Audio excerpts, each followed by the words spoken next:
Dear devotees, welcome for today's discussion on Nectar of Devotion. So I'm so happy and excited to meet all of you, especially today, because today is a really a fantastic and wonderful day and a very auspicious day, the appearance day of Srimati Sita Devi, the consort of what they call Sri Ram. At the same time, also appearance day of the wives of I think Nityananda Prabhu, if I'm not mistaken. Srimati Janavadevi, consort of Lord Nityananda. Okay, there's a two great personality mothers have actually appeared here. The Supreme Personality, Srimati Radharani at the same time, and also Srimati Janavadevi, the consort of Lord Nityananda. So it's appearance day today. So on this day, we are very fortunate to gather and to continue our discussion on what they call um, on this nectar of devotion. Okay, so before we start, as usual, so we pay our obeisances to all our spiritual master in our Guru Varga to seek their blessings so that we will be very successful in our endeavor to achieve perfection in bhakti. Okay, so this endeavor in bhakti, it is not by our own effort, as we have studied in Bhakti Aloka. So it is nothing, it's not by your own effort. It doesn't work that way. Even in an Harinam Chintamani also we have studied that all these things happen just by the mercy or the costless mercy of spiritual master, not ordinary mercy, costless mercy. Okay, there's a few ways that people can achieve prema bhakti or the highest perfection. Okay, number one is when Krishna himself gives it to you. Example like Dhruva Maharaj. You know, when Krishna appeared, Dhruva is a young boy who wanted to be the king because the stepmother pushed him away. So he was so upset. He was only 5 years old. So he went into the forest to look for a truth.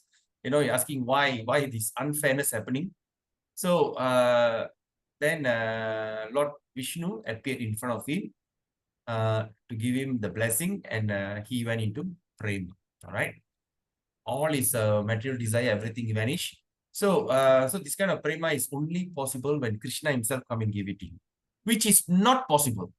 Okay, Krishna just doesn't appear in front of us to give us this costless mercy. But the second costless mercy, I mean, a second way of achieving prema or bhava, it is by the mercy and the blessings of the spiritual master. When a devotee gives you prema, so the chances of us getting prema, it is by the mercy of a devotee, Vaishnava devotee, and also spiritual master. All right. So therefore, let's pay our obeisances to them and beg for their mercy so that we can achieve the highest perfection in bhakti. All right. Then first of all, I'd like to welcome all of you for coming today. And today is 6th May 2025. So on this day, we're going to continue our Bhakti Nectar of Devotion program. So let's do our invocation prayer. ओम अज्ञानतिमिरन्दस्य ज्ञानञ्जनशलाकाय चक्षुरुन्मिलितं येन तस्मै श्रीगुरुवे नमः। श्रीचैतन्यमनोभीष्टं स्थापितं येन भूतले स्वयं रूपा कडामयं ददाति स्वपदान्तिकं।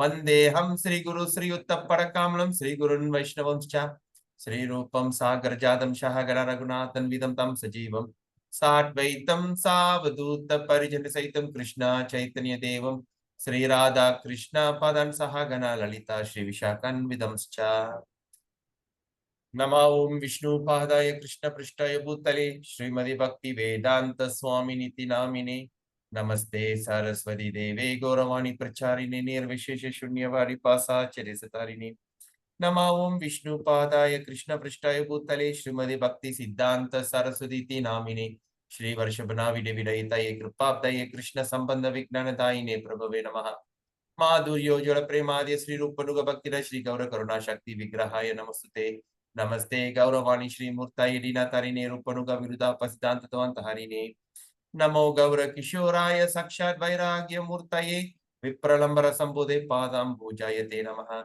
Namo Bhakti Vinodaya Sachidananda Namine Gaura Shakti Sarupaya Rupanuga Varayate Gaura Virbhava Bhumistam Nitasa Sajana Priya Vaishnava Sarubhauma Sri Jagannatayate Namaha Vanchakalpatarubhescha Kripa Sindhubevacha Paditanam Pavinebhyo Vaishnavebhayo Namo Namaha Om Mahavadanyaya Krishna Prema Pradayate Krishnaya Krishna Chaitanya Namine Gaurate Se Namaha Panchatattvatmakam Krishnam Bhakta Rupa Swarupakam Bhakta Avadaram Bhaktakyam Namami Bhakta Shaktikam.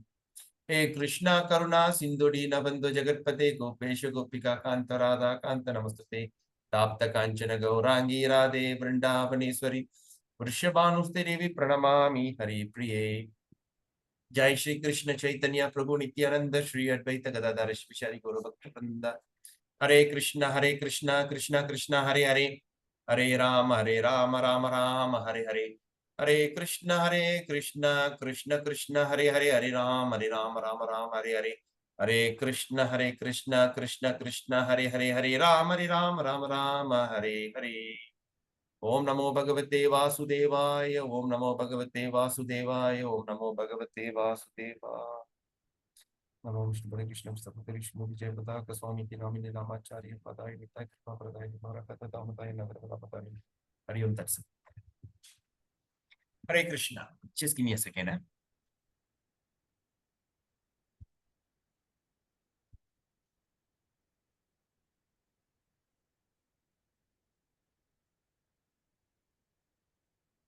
Okay, so anything you'd like to share before we start? Any takeaway yesterday? Anything that inspired you?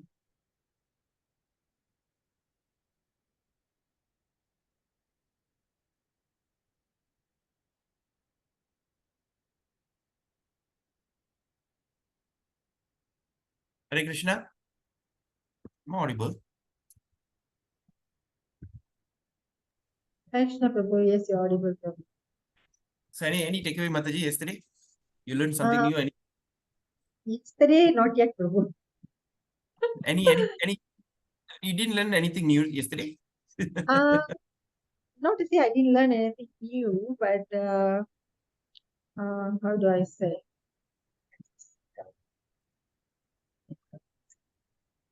It's okay. I feel taking shelter of the six Goswamis is very important. Yeah. Now we understood yesterday systematically why nectar of devotion is very important. Yes or not? So Prabhupada Yes. is explaining step by step what is bhakti. And of course, Vaishnava Kripa Prabhu yesterday shared about he understood rasa. Okay, he just understood rasa. So these two important things were discussed yesterday. Okay. So let's continue our discussion today. Prabhu? Yes, Prabhu. Now, your IISC in Ipoh is also doing the same thing. He started with the preface and is already gone to the first part of chapter 1 now, Prabhu.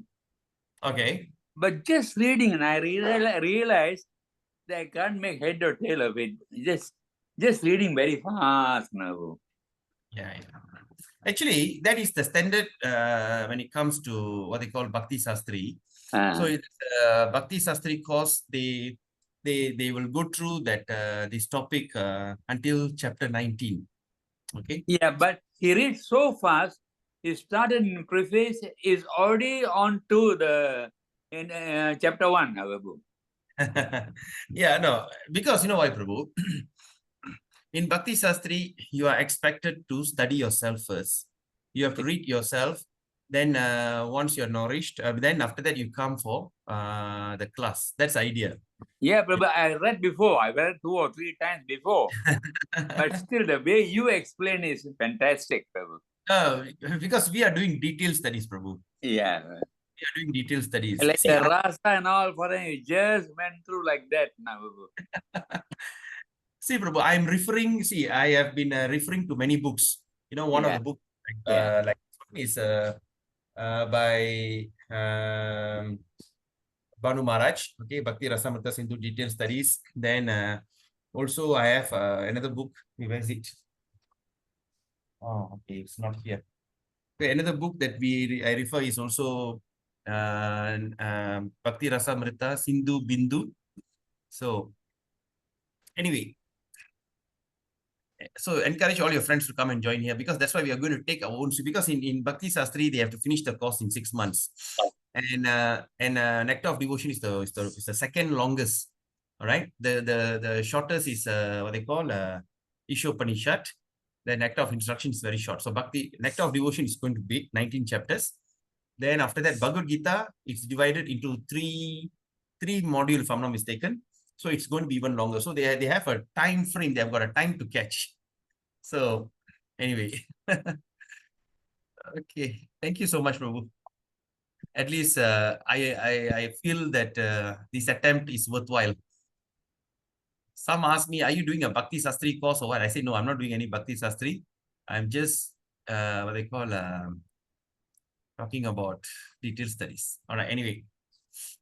So where did we stop? We stopped here, right? The basic Prabhu, principle. regarding Bhagat Maharaj, he's coming on the 24th now, Prabhu. Oh, 24th May, okay. And then is a 9 to 2 non-stop reading. He actually has written a book, Path to Goloka, his own book. Yes, yes. He has distributed the book earlier. I got it in Ipoh. So he's going to read that book this time now. Oh, great. He is such an extraordinary person. Yeah, he sent this devotee, terminal cancer. He sent all the way to Vrindavan now, Prabhu. Yeah. That is heavenly Vrindavan. I mean, spiritual Vrindavan now, Prabhu. Yeah, I understand. Yeah, you told me that. Such a nice. Thank you. So the method that actually what I'm practicing is what I have learned from him actually. Because I remember he reads that word by word of Prabhupada and try to expand it and explain the thing in detail. So, okay. So we are here, right? The basic principle. Yes, Prabhu. Okay, this is the fourth purpose, all right? So this is the fourth purpose of this nectar of devotion. Okay, I think it's in the page. I don't know whether your page and my page, because mine is a quite ancient book. All right, I got this book around what 30 years ago, 31 years ago in 1994. So anyway,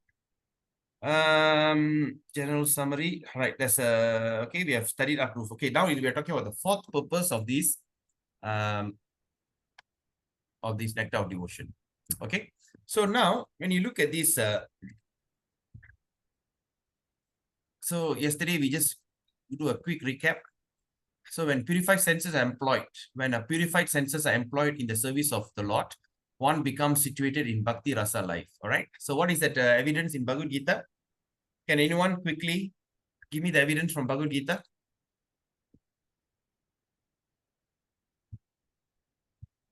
I think that's in chapter 3, if I'm not mistaken. Yesterday, I think I spoke about this.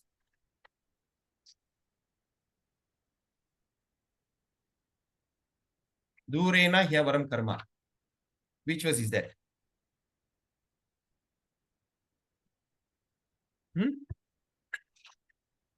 You all got a Bhagavad Gita with you?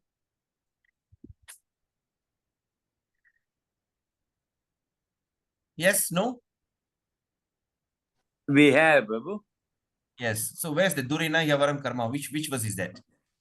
Svalpam api asya dharmasya trayado mahado bhavaya. No, not that one. Okay, it is in the chapter 2, text 49. Okay, what Krishna says that Durena Hyavaram Karma Buddhi Yoga Dhananjaya Buddhau Sharanam Anvincha Kripana Pala Hetava. So what it says here? Durena in Tamil also we call Duram. In Tamil also there's a word Duram, right? Durama tuki pode. Duram, very far away. Durena, throw it very far. What is that? Hyavaram Karma.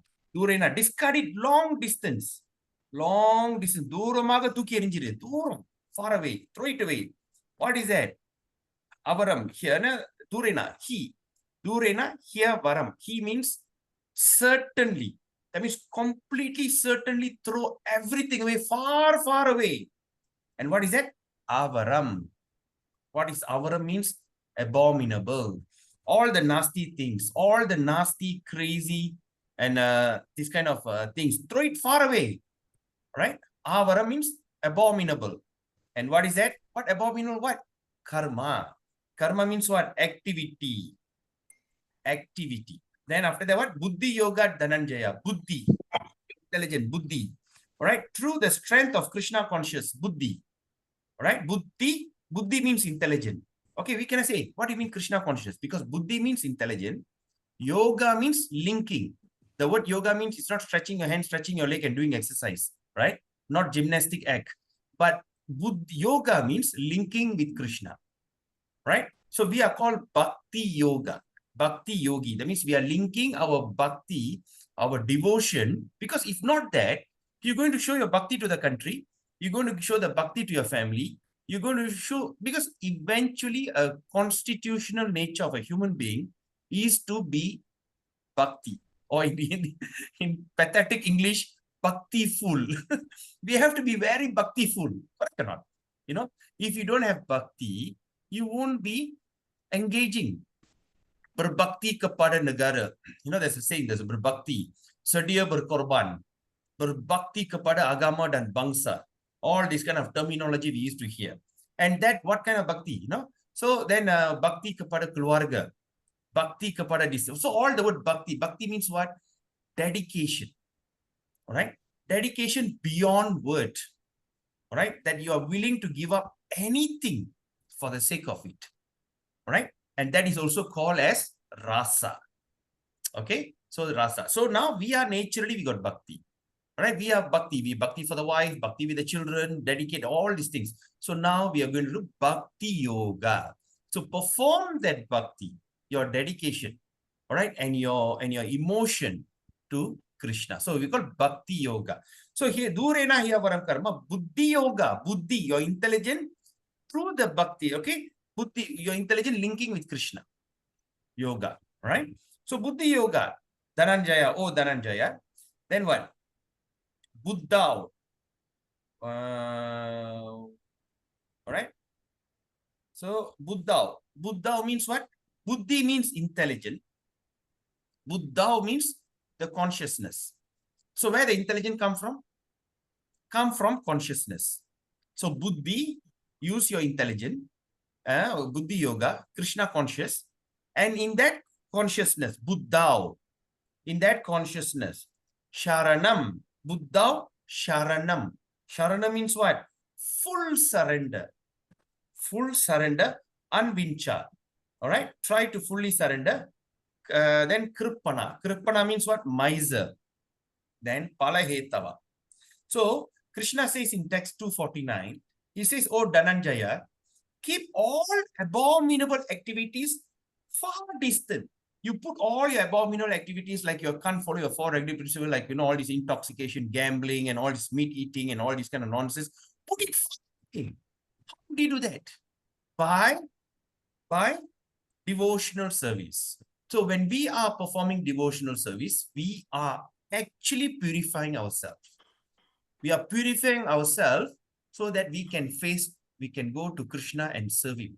You know, just like sometimes when doctors go into the surgical room, they have to go through some kind of purification, right? They have to go through a place where they, you know, they need to wash the hand and everything. So they have to, you have to clean up yourself so that you can be 100% contamination free, so that you could perform the surgery. You know, sometimes when you go into this, come out from a nuclear reactor, there's a place where you go in, they'll wash you. You know, you have to stand, the thing, wash, fully clean, then you come out, or something like that, right? So that means, that means devotional service means we are purifying our senses. So in that purification, okay, that means it says the far distant by devotional service, and in that consciousness, that means with your purified consciousness, surrender unto the Lord. All right, surrender unto the Lord. But after that, Krishna says here, but those who want to enjoy the fruit of their labor, they will suffer. They are the misers, kripana. So now you see here. So this is what Prabhupada is referring here. That says that when the purified senses, so that means how? Through the bhakti, when we perform bhakti, when we purify our senses, when the purified senses, then after you're so clean, then you employ it in the service of Krishna. So when you employ that in the service of Krishna, one becomes situated in bhakti rasa. So what is the secret of achieving bhakti rasa? We have to purify our senses. And what is the process of purification of our senses? It is by performing sadhana bhakti, devotional, active devotion. And what is an active devotion that is suggested as a preliminary active devotion? It's preliminary and it is also ultimate.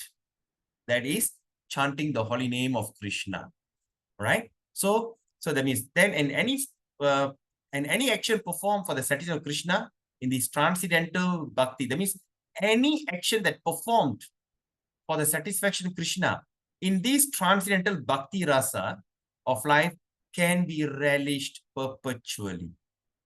When one is thus engaged in devotional service, or when one is thus engaged in devotional service, all varieties of rasa or mellow. That means what? Chivalry, happiness, love. You know, when Hanuman was sent to, this, what they call? Lanka, right? So when Hanuman sent to Lanka, so he performed this bhakti rasa, mellow of anger. You know, when they put a tail, when they light up the tail, he burned the entire Lanka. So that is the 3 gates to hell. Lust, anger. What is that? Lust, anger, and lust, anger. Greed. Greed. Okay, lust, anger, and greed are 3 gates to hell. When the person have these 3 things. At the same time, we also have kama, krodha, moha. Right? Kama, krodha, moha. Kama, krodha, moha. Yeah. Okay. Anyway, okay. I can't recall. Anyway, so these 3 gates to hell. So when you really look at it, here we're going to learn how you're going to apply kama, krodha, lobha. How you're going to apply your lust, your what they call your anger. Okay, your lust, you can use it for Krishna. You can use it for Krishna service. Maybe by producing children. You know, when a husband and wife, when they want to get together, when there's no lust, there'll be no children created. So first thing, we engage our lust in Krishna conscious. Krodha, anger. When when the devotee of the Krishna is been blasphemed, or the what they call, or the Lord has been blasphemed, we can show our anger. And number 3 is krodha, lust. I mean, what they call greed, laulium, greed. So how we're going to show our greed? So that we must be greedy to achieve perfection. We must be greedy for the knowledge. This is what we have learned in Nectar of Instruction and also Bhakti Aloka. Okay, so these are the things. But one thing that you cannot apply for Krishna service, and Krishna strongly against it. All right, because I just remembered this, so I'm just sharing with you. The one and only thing that Krishna can never tolerate, even a great devotee who have these, they can end up being a ghost. When a devotee have this ability, when this habit, next birth he can become a ghost. All right. When a non-devotee have this, next birth he'll become a snake. And what is that character? Enviousness. Envy is the most dangerous thing that can pull us down. Envy is something so subtle that we cannot check and balance. You know, we cannot check and balance our envy, because once envy start to arise, envious against the devotee, envious against the success of another person. So the envy is the character that you can never engage in Krishna service. So in here it says that when one does engage in devotional service, all varieties of rasa, anger rasa, krodha rasa, kama rasa, moga rasa, all these kind of 5 rasas they have, everything can be turned into a mellow that can turn into eternity. You can engage it for Krishna service. The one and only thing that you cannot use it is enviousness, right? So enviousness, if at all, if you have any trace of enviousness in yourself, try to rectify it. You know, that is something that you should put an effort to work on it. What is that envy means? That's Vaitarichal. In Tamil, we call Vaitarichal, right? Vaitarichal. Cannot see other people's success, cannot see other people, you know, being happy. And suddenly we cannot tolerate to see that devotees are advancing, you know, and and somehow or other you create some kind of this. That's a terrible, terrible, terrible offense. So what is the offense that that possibility is? When a devotee performs enviousness, when they have enviousness, they can become a ghost in next life. But when a neophyte or when a non-devotee have that, especially, they will turn into a snake, a poisonous snake cobra. Right? That's why they are very envious. All right. That's why when you look at that snake, even people, Pamba Kandal, Padayam Nadagum. The entire battalion can shake. Okay, the entire battalion, they're ready to fight. They're ready to kill. They're so brave, die hard, brave heart. But when they see a snake, everybody will run away. Snake is something that people can't tolerate, right? Such a thing, because it is personified of envy. All right. So now, so in the beginning, one is trained. So now, Prabhupada is explaining here very nicely. What he says that in the beginning, at the starting stage, one is trained according to the principle of regulation under the guidance of Acharya. So first we have to perform the regulative principle, the four regulative principles under the guidance of Acharya or the spiritual master. Then what he does, he gradually, step by step, he is elevated. He becomes uplifted. Then after that, after the thing becomes elevated, that's the time the devotional service becomes automatic and spontaneous, right? So that's when the devotional service becomes automatic and it becomes very spontaneous. So you do not need to have any more motivation. Like currently when we start, what is the motivation that we have? We want to go back home, back to Godhead. Okay, that is, first we had that motivation. But after when we start to chant Hare Krishna, after we start to progress in our bhakti, slowly and eventually, so what happened? We dropped the idea about going back home, back to Godhead. But now I want to serve Krishna, right? So as we become more and more advanced, okay, initially maybe you have a dream, okay, after this life I want to go to heaven, because that's the only example that we have, heavenly delight, heavenly pleasure. No, jealousy is not envy is expressed through jealousy. Yes. All right, jealousy. All right, the expression of envy is jealous.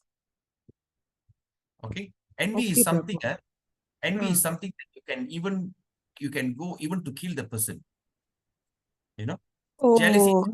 Jealousy means you don't take any action, you just have it in your heart. Yes. Envy means you take action because Yes. I see. Okay. Example, say like a guy, say like a girl looking at another girl, she's so pretty, she becomes jealous. See, the girl is very popular, just like that. But if envy is there, the girl can go up to the level of killing that girl or throw acid on the face, make it deformed. So that's the thing. So envy is a very dangerous act. So most of the things that we see, that jealousy, it starts off with jealousy. So jealousy to envy, it's very dangerous. Okay. So now when you talk about the devotional service become automatic. So first you want to go to heaven. But after that, now we understand heaven is not a big deal at all. All right. Then after that, but no, sorry. First thing we want to, what is our goal is that we don't end up in hell. Okay, hell is something very scary, where you get burnt, you get boiled, you get fried, like KFC, this hellish fried chicken or something like HFC. So we get fried. So all this thing of 64,000 types of hell is there, right? So we are afraid. But now after we start to practice bhakti, we are very sure we won't end up in hell unless you have that envy and all these kind of bad characters. So other than if you don't have envy, as long as you don't have envy, you're trying your best, you will never end up in hell. And number two, you will never end up in other kind of abominable species like dogs, pigs, all these kind of things, or stool, the worm in the stool, bacteria, viruses. There will be no chances, all right? There'll be least chance. Of course, ultimately Krishna decides, but accordingly, as what we have understood from Acharyas, there's no chances. So we are not worried about lower planetary system. We are not interested. So now we talk about upper planetary. So now we thought, okay, let's go to heaven, let's go to heaven, have some heavenly delight. But now we understood even heaven is a material platform. So I'm not interested going to heaven. So we have upgraded ourselves.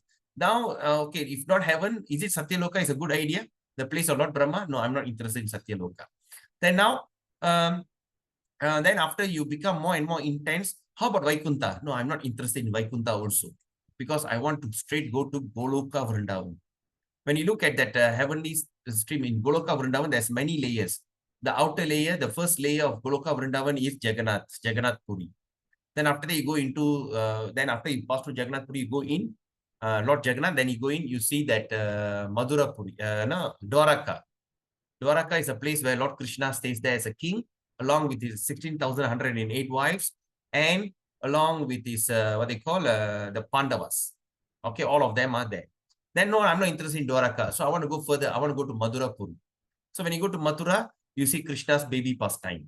Okay, you see Krishna, you see Yasoda, you see all these baby and all these kind of delights, all right? Then, no, I want to go even further now. I want to go straight to Vrindavan. What is Vrindavan? That's a place where Krishna have his parakyaras. All right, he's having his very intimate relationship with his devotees. All the devotees come in the form of a girl and they start to express himself. All right, so that is the ultimate goal. But now, as you go further, you don't even want that also. Goloka Vrindavan, no, I'm not interested. Then what are you really interested? Are you interested for liberation? No. Are you interested of anything? I'm not interested in anything. Even Krishna want to send me to hell also, I'm not bothered. All right, even I can go to hell. Even I can take any species. I just don't want anything. If I just want to remain here and go on serving the Lord. I want to go on serving the Lord because the bhakti rasa is so nice that it doesn't give any kind of goal in life. It just removes all kind of goal, even it's a spiritual goal or even it's a material goal. They are just not bothered. They just want to taste Krishna's holy name. They just want to go on serving Krishna. They just want to see, even they can't see Krishna, they can't dance with Krishna, doesn't matter. Because the satisfaction you have, it is beyond Vaikuntha, it's beyond Goloka, beyond all these things. That's why when we see sometime when we read, because why I'm telling you this, as we go on reading, there'll be a lot of other phrases comes up. The acharyas will be telling, I'm not interested in heaven, I'm not interested in Vaikuntha, I'm not interested even to Goloka Vrindavan. So what I want to eternally serve my spiritual master and Sri Krishna. I just eternally want to chant the holy name of the Lord. All right? Because that gives so much of satisfaction. Right? So that's the thing. So when one is elevated, devotional service becomes automatic and becomes spontaneous, and they have a strong eagerness to serve Krishna. All right? That means they start not to have any kind of goals in life. So there are 12 kinds of rasas, as we will explain in this book. Okay, we will study about the 12 kinds of rasa. And after that, what Prabhupada is saying very nicely, by renovating our relationship with Krishna. So that means what? We had our relationship with Krishna, but we've forgotten it. All right? We have forgotten it. So now we are renovating it so that our relationship with Krishna become more established. Example, when we look in our house, so example, say like, if you all know Vastu, because I've studied a little Vastu. So northeast corner must be open. The sun must come into like here, northeast corner, the sun is rising here. Right? Northeast corner must be open. Northeast corner, you shouldn't keep anything heavy. Northeast corner must have balcony. Northeast corner must have water. All right? And that's a place nobody should sleep. So example, if my house, if this northeast corner is blocked, that means there's a wall here, and there's a lot of, say I'm sleeping here, I've got a bed and everything here, and I'm sleeping here. And southwest corner is light. Southwest corner is supposed to be heavy. All right? That's where the negative energy comes in. So in that place, say it is not, what they call it is not heavy. All right? There's a door there, there's an opening there, there's a water there. So those who have southwest corner water, they can expect a fantastic financial drainage. So now I understand, oh my God, I'm living in this kind of house. So what I do? So now I block that southwest corner by putting up a wall and removing the water and put all my heavy stuff, my almari and all these things, I put it that side. I put it heavy things. And the southwest, northeast corner, I open up. I break up the wall, I put a gate, and I make a balcony. Maybe I put a fountain or whatever, water things, everything I put it here. So that means I am still living in this house, but I am adjusting the house according to Vastu. So similarly, we have, for time immemorial, we have forgotten Krishna, and now we are living in this environment which is forgetfulness of Krishna. Because say we just can say, according to the Vastu of your existence, your thing is wrong. So now what are you going to do? You're going to renovate. You're not going to change anything. You're still here, but you're going to renovate it. All the unwanted things you're going to throw one side. All the wanted things you're going to let it flow to you. So you're going to adopt some good things. So when the good things flow in, the bad things eventually will follow. It will go off. Just like sometimes when you see a drain which is so dirty, which is so nasty. So what happened? You go near the drain. Oh, cannot tahan the smell. It's a kind of a methane gas is coming out. You feel like, oh, terrible. You know. But after a heavy rain, where all the water is washed away, all the pure impurities washed away, there's no stench smell from the drain. The drain is still there. The drain is still there. There's a water bodies there because there's no rain and the drought and some blockage in front. The water stayed there and turned into methane gas and start to create uncomfortable situation. So similarly, now when we open up our path of water to running, then after that we dislodge the blockage that keep all the abominable in within us. So when we open up that, how to get rid of all these things? All these anarthas or all these unwanted things has turned into a crystal. It turned into a terrible kind of things that can never be washed. Even if you put a pressure gun also cannot. You can't wash it. It becomes stuck. It's stinking. So you just you open the floodgate. You just open up the floodgate of bhakti. When the floodgates start to gush in, all these unwanted things will be just washed away.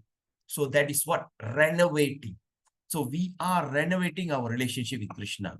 And how? In 5 primary rasa. Right? Where in 5 primary rasa, we can live eternally in full knowledge and bliss. What does that mean? Eternally in full knowledge and bliss. Why did Prabhupada didn't mention we can go back home and live in Goloka Vrindavan eternally? Why he mentioned like we live eternally in full knowledge and bliss? So how we can understand this? Even if you're going to take another birth in another kind of family, it doesn't matter at all because you're going to live eternally until you go back home, back to God. From now, all the things that you're going to go until your final breath, then your next birth or whatever birth that you're going to take, maybe 5, 10, 20, even 100 birth down the road. One thing is guaranteed, you will live in full of knowledge and bliss. So that is guaranteed. That's what we're going to discuss in this book. All right. So that's what we have already spoke yesterday. So now let's look at the basic principle. The basic principle of the living condition. Okay. So the basic principle of living condition that we have a general propensity. So that means all of us have something general. It doesn't matter. You take any kind of human being. You can take a Malay, you can take a Chinese, you can take an Indian, you can take even, you go to the jungle and look for Orang Asli, or you can go to deep jungle of Amazon and look for Aborigine, red Indian, white Indian, black Indian, brown Indian, or whatever things, all the 400,000 species of human being. And not only that, even when you go and look for 8.4 million species, when you go and look for all kind of living entities, you can even look for a snake. Even you can look for what they call a monkey, gorilla, whatever it is. They have one thing in common, that is to love someone. We all have the tendency to love someone. That is the basic principle of living condition. Right? There's no one in this world don't love anyone. When a person says, I don't love anyone, but the fellow will keep a dog beside. You know, I've seen like a homeless guy. All right, a homeless guy was sitting at the roadside. You know, he's like terrible. He looks terrible. So he looks like even sometimes when you can watch it, you know, in America, the homeless guy, he'll be sitting, can you give me a change or something like that? But he'll have a dog because people have to love someone. If you don't love a man, you have to end up loving a dog or cat. All right. So like that. So we have that general propensity. All right. So please understand this thing. This is called a general propensity. So every living entity has to love someone, right? No one can live without loving someone else. Prabhupada says, no one, not only us, even the living, all the other things, even a dog loves the puppy, the cat loves the kitten, all right? This propensity is present in every living being. Now Prabhupada says it's even, so even an animal like tiger, has this loving propensity, at least in a dormant stage. They have the love, at least in a dormant stage, right? And it is certainly present in the human being, certainly. So what is the missing point? The missing point is, however, is where to repose our love so that everyone can become happy. So now the question is, where are we living? Are we showing the love at the right place to the right person? Because in this material world, all the love actually doesn't last long. The love, especially as we are getting more and more modernized, we must understand one thing: modernization is degradation. We are becoming more and more degraded. All right. We think we have all latest technology, latest gadget and everything. When you look at that discovery of the medical science discovery, okay, but still they cannot help people from dying. They cannot prolong the life. You know, it looks like those days when there's no capability. Of course, the mortality is high, but those who live, they can live long. They can live up to 80, 100, 120 years. But now, with this all the modern technology, people are becoming, the lifespan is becoming shorter and shorter and shorter, right? So we must understand. So now, what we're going to do? Okay, so where we supposed to repose our love? So all that modernization is degradation, and all our love, especially now as we get so-called modern, it actually end up in betrayal. Things are getting betrayed, you know, like, okay, what are the types of betrayal? Like breaking the heart. You know, I think 2 weeks ago, I think a week ago, I think if I'm not mistaken, I read a very sad story.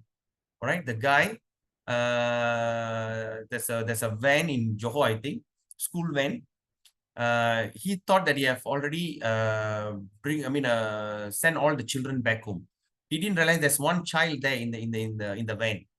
So he locked everything, he went out, and the child actually died. All right. And the child, when they did the thing, when they look at all the things, the child actually tried to run and break something, you know, and the child was running inside, up and down, died. And the father was so heartbroken, betrayed. All the love that we show actually end up in heartbreaking event, you know. So at this present moment, the human society teaches one to love his country and family, or his personal self. Love yourself. You know, that's what that all the modern human society teaching. But there is no information where to repose the loving propensity. But there's no information that we learn where actually we're supposed to actually express ourselves so that everyone can become happy. That missing point, this is what they call that missing point is Krishna. So there's a missing point. So then, therefore, the nectar of devotion teaches us how to stimulate our original love for Krishna. So now the word that we should underline here to this thing is the nectar of devotion. What the nectar of devotion teaches? How to stimulate. So that means this book is actually the book of stimulation, right? Or trigger. It's going to trigger you. All right. The thing is, sometimes we need trigger, right? You know, trigger. You don't. If you are very calm and somebody come and say something, your anger is triggered. You know, when you see a beautiful girl, your lust is triggered. So you need to have some external factor to trigger you. And there's another word for trigger is stimulate. Right? So that means the nectar of devotion is going to teach you how to stimulate or how to trigger our original love for Krishna. We're going to teach you our original love. That means what? That is what we were having before. But of course, due to time circumstances, we have forgotten everything, right? So how to trigger love for Krishna?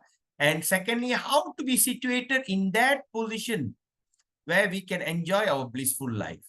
So that means first you get a trigger. Then second, how to be situated, how to stay there.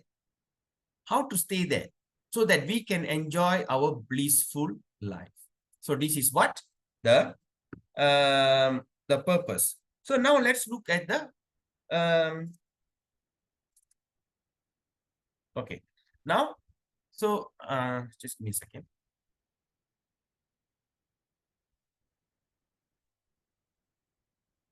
Okay. So now that's the thing. So how we can enjoy a blissful life and remain there. So this is the book that we do. Because once we are studying this very thoroughly, because if you want to do something, we need to have some kind of motivation. I said, yes, this is the book I'm going to read, and I'm going to read each and every sentence so that I want to be stimulated. You don't know which word that's going to stimulate you, right? And to regain your original position. And after regaining original position, yes, I know Krishna is there. I love Krishna. Yes, I'm triggered. Yes, Krishna, you're the supreme personality. I'm your eternal servant. Now the thing is how to stay there, how to remain in that situation. This is what we will study in this book. So in the primary stage, in the childhood, loves his parents. All right, in primary stage, when the child is small, it loves the parents like no one. You know, I love my father. Even the father can be as strict as a lion, as a tiger. The father, even an abusive father who whacks everything. He sees the father whacks the mother, whacks him and everything, but still the child loves the parents. Then after that, it goes to brothers and sisters. And as he daily grows up, he begins to love his family, society, community, country, nation, or even the whole human society. So the child will gain step by step. But the loving propensity is not satisfied. The loving propensity is not satisfied by loving all human society, right? So that means the loving propensity is not satisfied. That means you love someone, but you don't feel satisfaction. You know, you want to work. Example, you start to serve a person, right? Like for instance, okay, I was watching one drama the day. Then it's a trigger for me. The person used to give free food, supply free food every day to this particular, what they call orphanage. So what happened? And they were very happy, they satisfied. One day, something went wrong. Something went. When something went wrong, I think they all had a food poisoning or something like that. They've forgotten all the good things they have done. But now, they just came back and told, how dare you to give us polluted food? And went and take a legal action against him. Right? So that's the thing. So even we want to satisfy our thing, there's no way. Okay, it's not satisfied. You can be a politician who want to save the people, but end of the day, you can never satisfy. You think you did the right thing, but it will backfire. All right. So the loving propensity remains imperfectly fulfilled until we know who is the supreme beloved. Until we know who is the supreme beloved. We think our wife is beloved, our children is beloved, but all these things, end of the day, will not satisfy you. So we have to find out who is the supreme person to love. Our love can fully satisfy only when it's reposed to Krishna. Right? You renovate yourself and repose to Krishna. That's when your love can be fully satisfied. This theme, now Prabhupada is explaining here, this theme, I mean, this the idea is the sum and substance of nectar of devotion. So that means what it says, that this theme, okay, this theme, okay, this theme. So this is the theme, is the sum and substance. That means this is the core thing of nectar of devotion. Can you see that? All right. Which teaches us how to love Krishna in 5 different transcendental manners. How we can love Krishna in the 5 transcendentals. Okay. Now we are going to the purpose number 5. All right. The 5th purpose of this book. Now it's mentioned, it starts like this. It says that our loving propensity expands. Oh my God. What is this? Okay, so our loving propensity expands just like as a vibration of a light or air expands. All right, what is this, Krishna?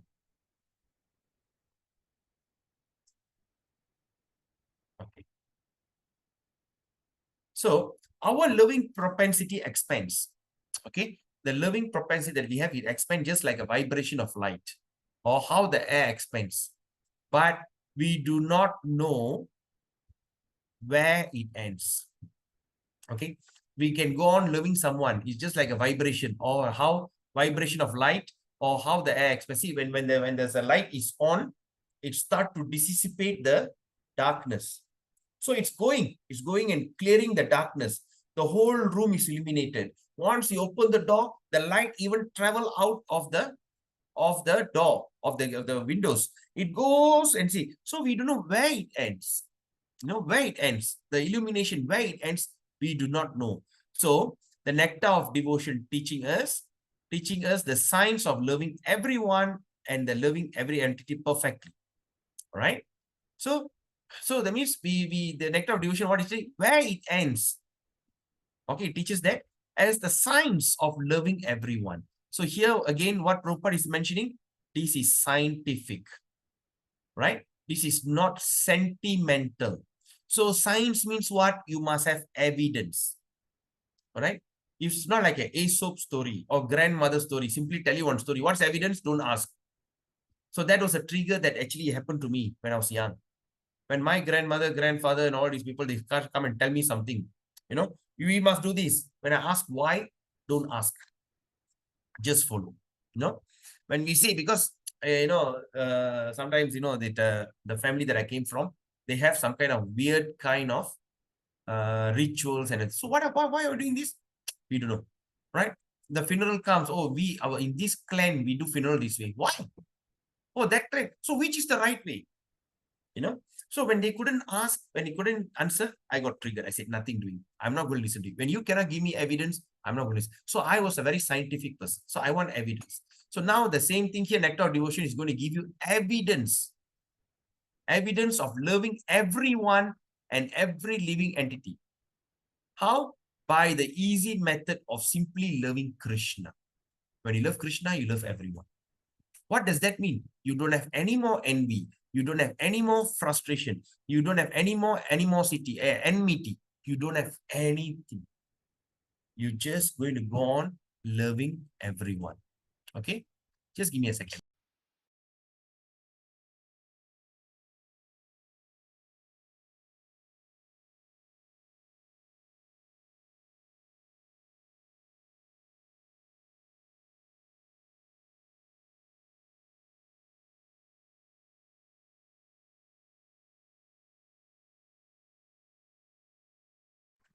Okay, sorry.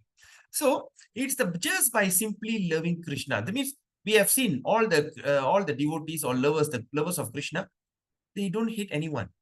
They don't even want to kill another animal to eat. They start to have compassion. Okay. So we have failed to create peace and harmony in human society. Prabhupada is continuing. He says that we have failed to create peace and harmony in the human society. So like for instance, the great attempt like United Nations, all right? Is by a great United Nations was created after 1946, after the World War II. All right, they say now we have any issues, let's talk and resolve. No more war in the future. We don't create any more war. We don't want war. We create harmony. You're not happy, come. We bark like a dog. We settle things and we just go out peacefully, right? But the United Nations, what happened? They failed. Since 1945, after the World War II, how many wars were there? Korean War. Then after that, Vietnam War. Then after that, Cold War between America and this thing. Then after that, after the Cold War, then we talk about Iraq War, right? And now the war against Afghanistan, Then now India and Pakistan are snarling each other like a cat and dogs, the cat or dog suddenly, especially the cat, when they meet another cat, they make a sound. It's like a war cry. So now India and Pakistan like a snarling each other. Anytime the war going to erupt. Anytime the war going to erupt. When the war going to erupt, what's the possibility? The China may join Pakistan and it's going to create more trouble. So they couldn't create. So the United Nations is actually united nonsense. Prabhupada say that united nonsense because they couldn't create harmony and peace. So because we do not know the right method, Prabhupada explained, because we do not know the right method of creating harmony. So, but actually when you really see it, what Prabhupada says that actually the method is very simple. It's a very simple method, but one has to understand with cool head. Now Prabhupada is saying, so now, so what happened? The method is very simple, but one has to understand it in a cool head. So that's the thing. So you all, I hope that every one of you are cool-headed, you are not agitated and everything. Thank God we are doing it in the morning. Before all your daily agitation starts, we are talking about this. So we have to understand this in a cool head. So the nectar of devotion teaches us all men how to perform the simple and natural method of loving Krishna. Simple and natural method. So what we can understand from here. So now we may think, oh, worshipping Krishna can be very complicated. Sometimes they say, oh, I have to follow these rules. No, come on, it's very simple. So nectar of devotion teach you how to perform simple and natural method. So natural method means what? There is no adjustment in yourself. You do not need to adjust yourself. You do not need to put on saffron. You do not need to distinguish. Just be a natural self. Be wherever you are, whatever you are, and how you can distinguish. All right? Just like that's why Prabhupada used the word renovation. It's a beautiful terminology. Prabhupada is actually super intelligent. Once he have written the books and everything, he start read back his own book. After he gave a lecture, he started listening to his own lecture. And the disciple asked, why are you reading your own book? You wrote it. I didn't write it. Krishna wrote it. There's many places Krishna, he says, no, I didn't write. Krishna wrote it. So that is how empowered, right? So the Supreme, if we learn how to love Krishna, then it is very easy to immediately and simultaneously love every living beings, right? This is what we are experiencing now, right? Yes or not? So that means if we learn how to love Krishna, it is very easy and to immediately and simultaneously love every living being. It is like pouring water under the root of the tree or supplying food to the stomach. When we pour the root, the water to the root, the entire plant is satisfied. When we put food into our stomach, entire body is satisfied. So the core person satisfied, the entire creation is satisfied. So the method of pouring water on the root and tree, supplying foodstuff to the stomach is universally scientifically practical. Yes or not? And every one of us has experienced that. Yes or not? All right. If you're hungry, you don't put your food through your eyes. Oh, my eyes hungry, so I take put some nice curry and everything, you put it in your eyes. We don't do that. We put it to the stomach. And the stomach only be delivered from the mouth. It goes into the stomach. When the stomach is full, your whole body, everyone have experienced that.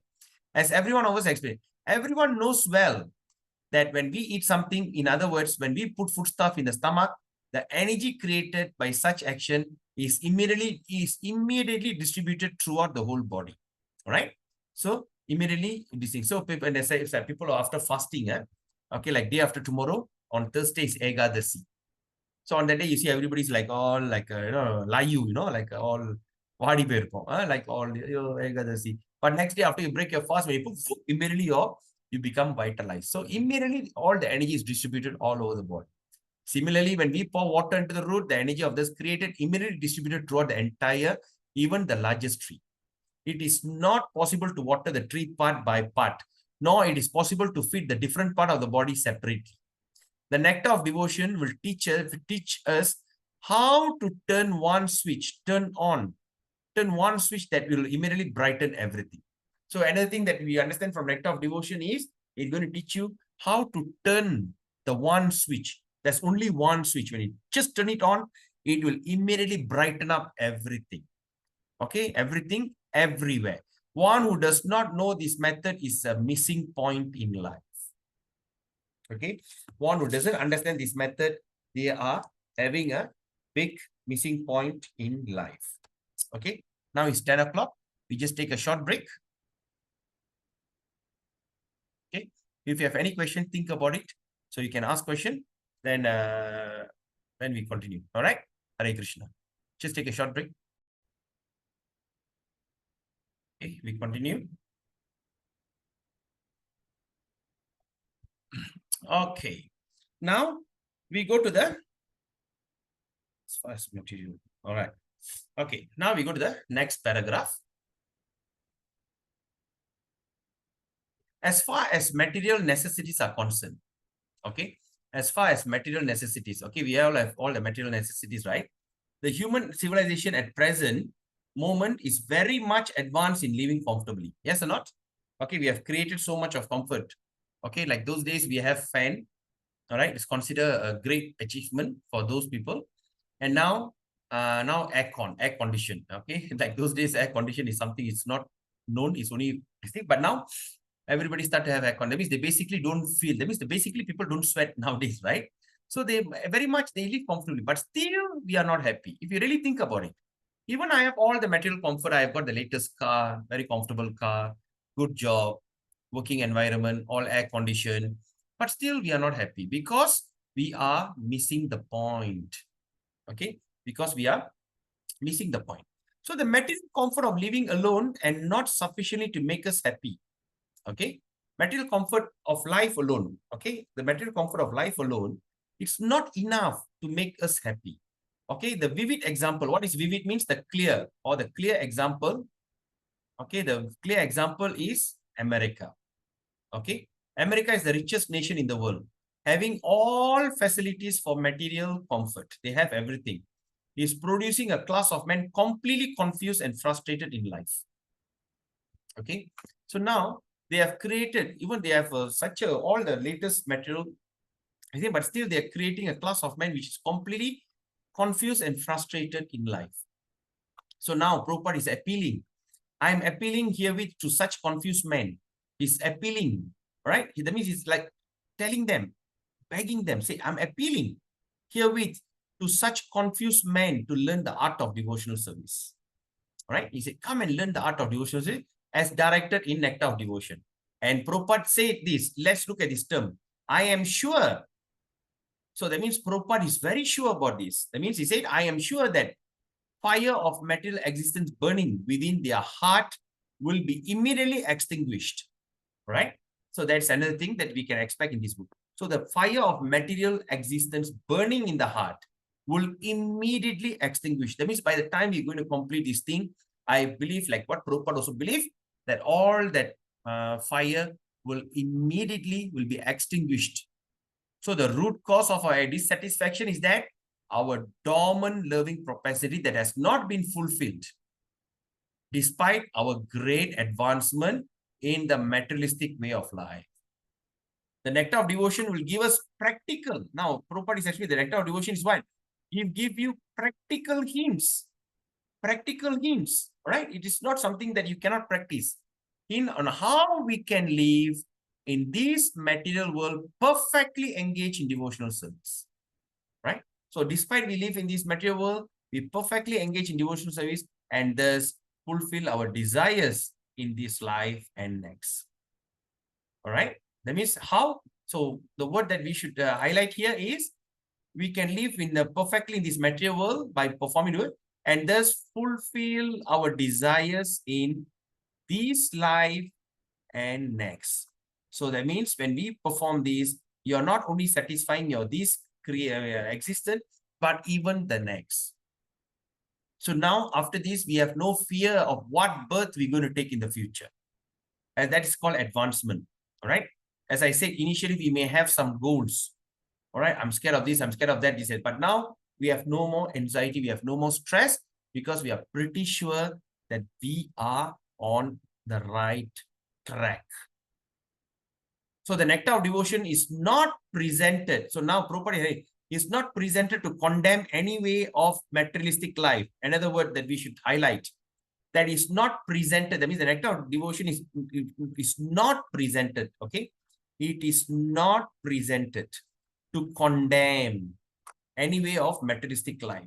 So the materialistic thing is not to condemn, but the attempt is to give information to religionists, philosophers, and people in general how to love Krishna.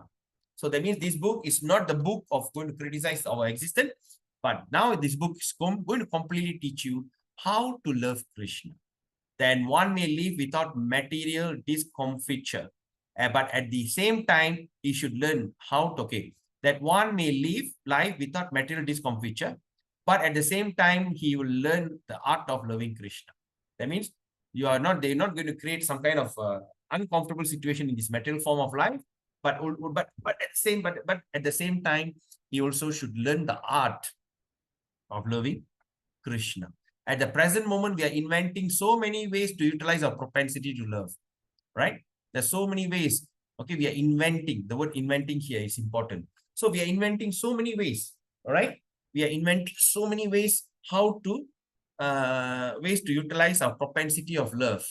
Okay, like now they start to create this. I mean, not now, it's been there. Valentine's Day, the day that you love. Then now it's coming up Mother's Day. So the day that you dedicate your love to mother. Then you talk about Father's Day. All right, these days that they need to create so many ways. Why? To utilize our propensity to love. But factually, we are missing the real point. Krishna. We are watering all parts of the tree, but missing the tree roots. We are trying to keep our body by all means, but we are neglecting to supply foodstuff to the stomach. Missing Krishna means missing oneself also. So that means when you miss Krishna, you are also missing your own self. The real self-realization and realization of Krishna go together simultaneously. Okay, the real self-realization. Okay, and the realization of Krishna, it goes together same time. For example, seeing oneself in the morning means seeing the sunrise also. Isn't that fantastic analogy? Seeing yourself means there's a sunshine there. Right? That's how you can see yourself. It's also seeing the same thing. Without seeing the sunshine, no one can see himself. Similarly, unless one has realized Krishna, there's no question for self-realization. The nectar of devotion, okay, the nectar of devotion is specifically presented for persons who are now engaged in the Krishna conscious movement. I beg to offer my sincere thanks to all my friends and disciples who are helping me to push forward the Krishna consciousness movement in the Western countries. And I beg to acknowledge with thanks the contribution made by my beloved disciple, Sriman Jayananda Brahmachari. My thanks are due as well to the directors of ISKCON Press who have taken so much of care in publishing this great literature. Hare Krishna. A.C. Bhakti Vedanta Swami, 13th April 1970, ISKCON Headquarters, 3764 Watseka Avenue, Los Angeles, California. So do you have any questions so far?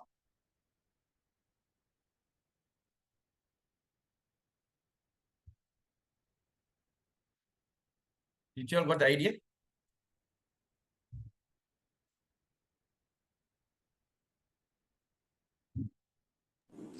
Hare Krishna Prabhu.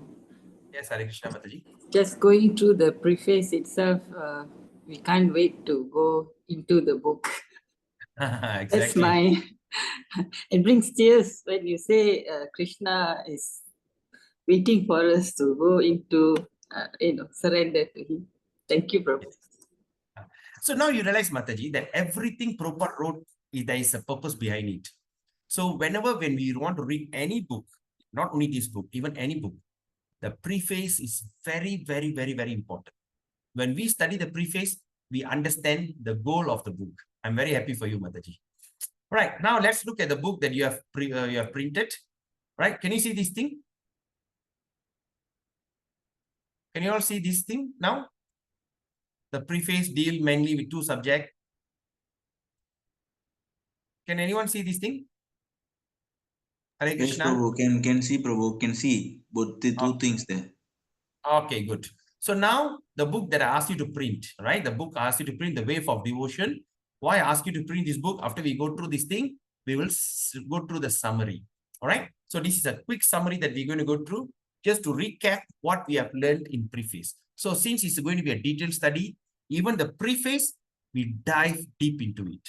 All right. So in the preface, it says that deals mainly with two subjects. The first thing that we have learned is what? The first thing is, number one is brief history of Bhakti Rasamrita Sindhu. All right. That is including the biography of the author. So we think, okay, we have Rupa Goswami, how he wrote after meeting Lord Chaitanya for 10 days in Ramakeli. And after that, he understood it. Then after that, that's a teaching of Lord Chaitanya. And then after that, what Rupa Goswami did? The Virakasha, right? He went and checked with all the Vedic literature and tried to make the point. And that's when the Bhakti Rasamrita was presented. And number two, we learned that Bhakti Rasa is a primary subject of Bhakti Rasamrita Sindhu. Okay.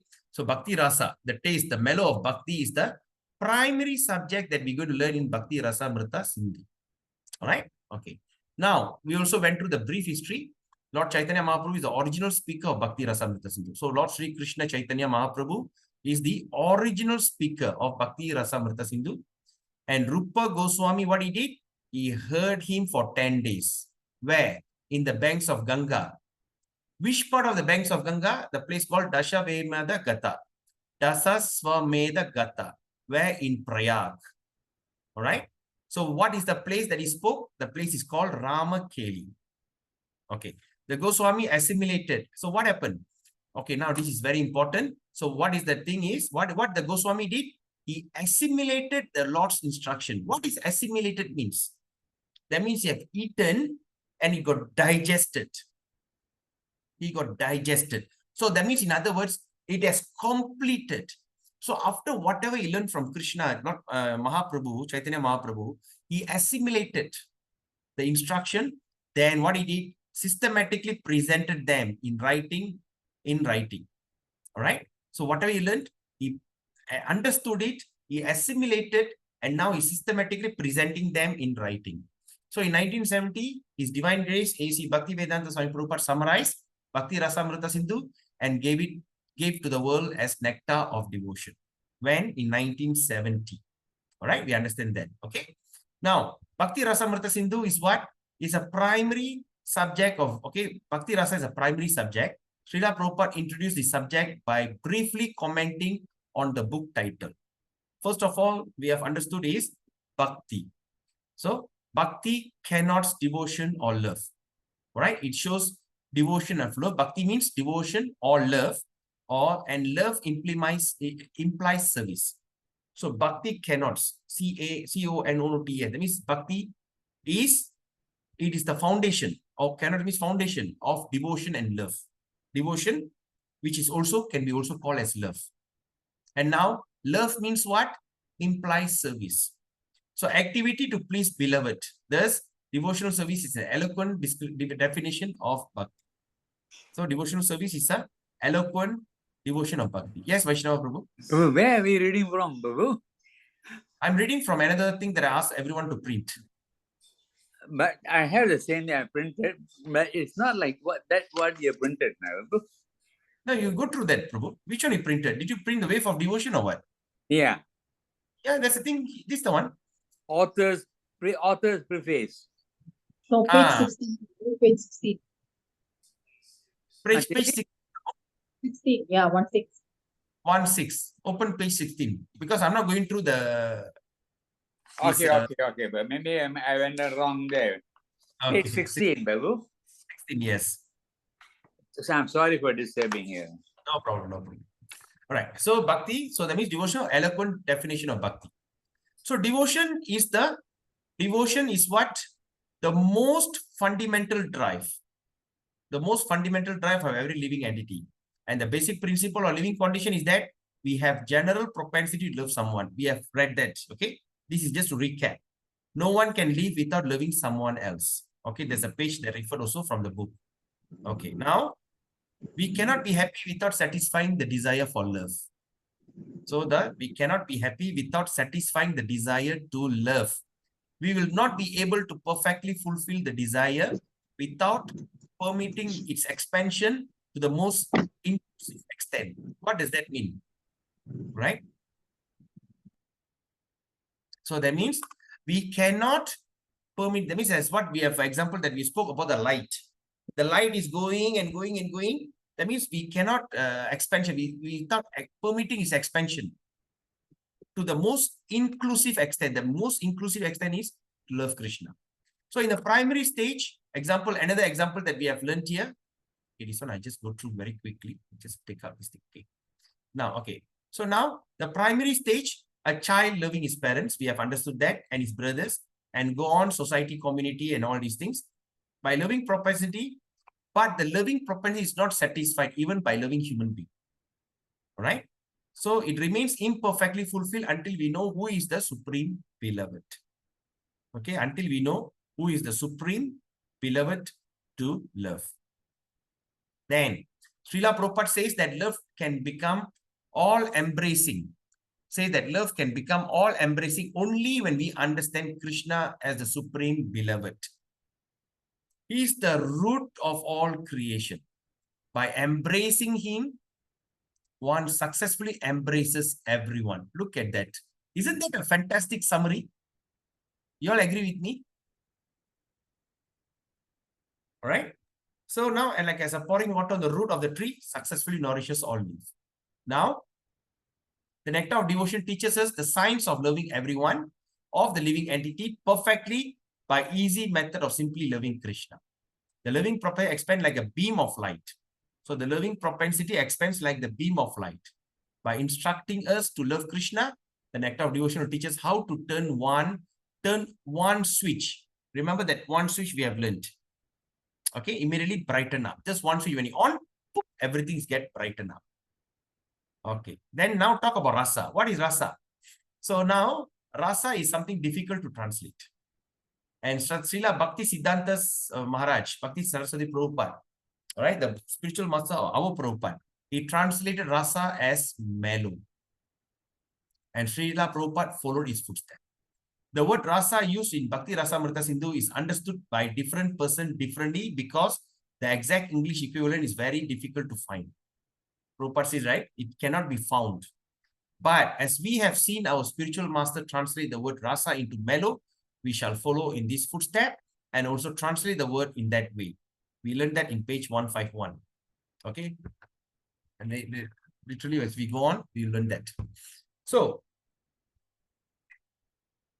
literally, rasa means juice. Okay. And contextually, it means mellow.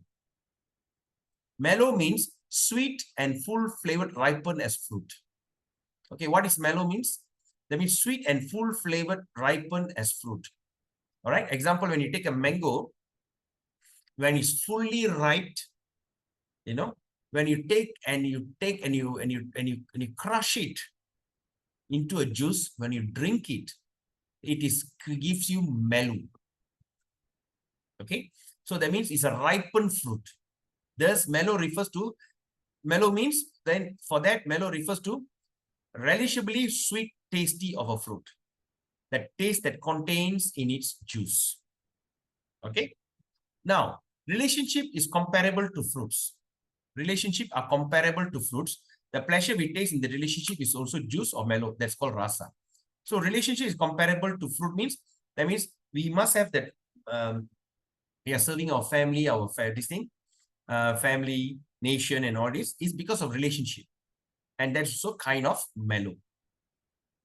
The taste of a fruit is what attracts us to eat it. Yes or not? The taste of the fruit is what attracts us to eat it. You know, when you look at the mango, you remember the taste and the taste attracts you to eat the mango. Similarly, the force that attracts us to certain activity or relationship is the taste we enjoy in it.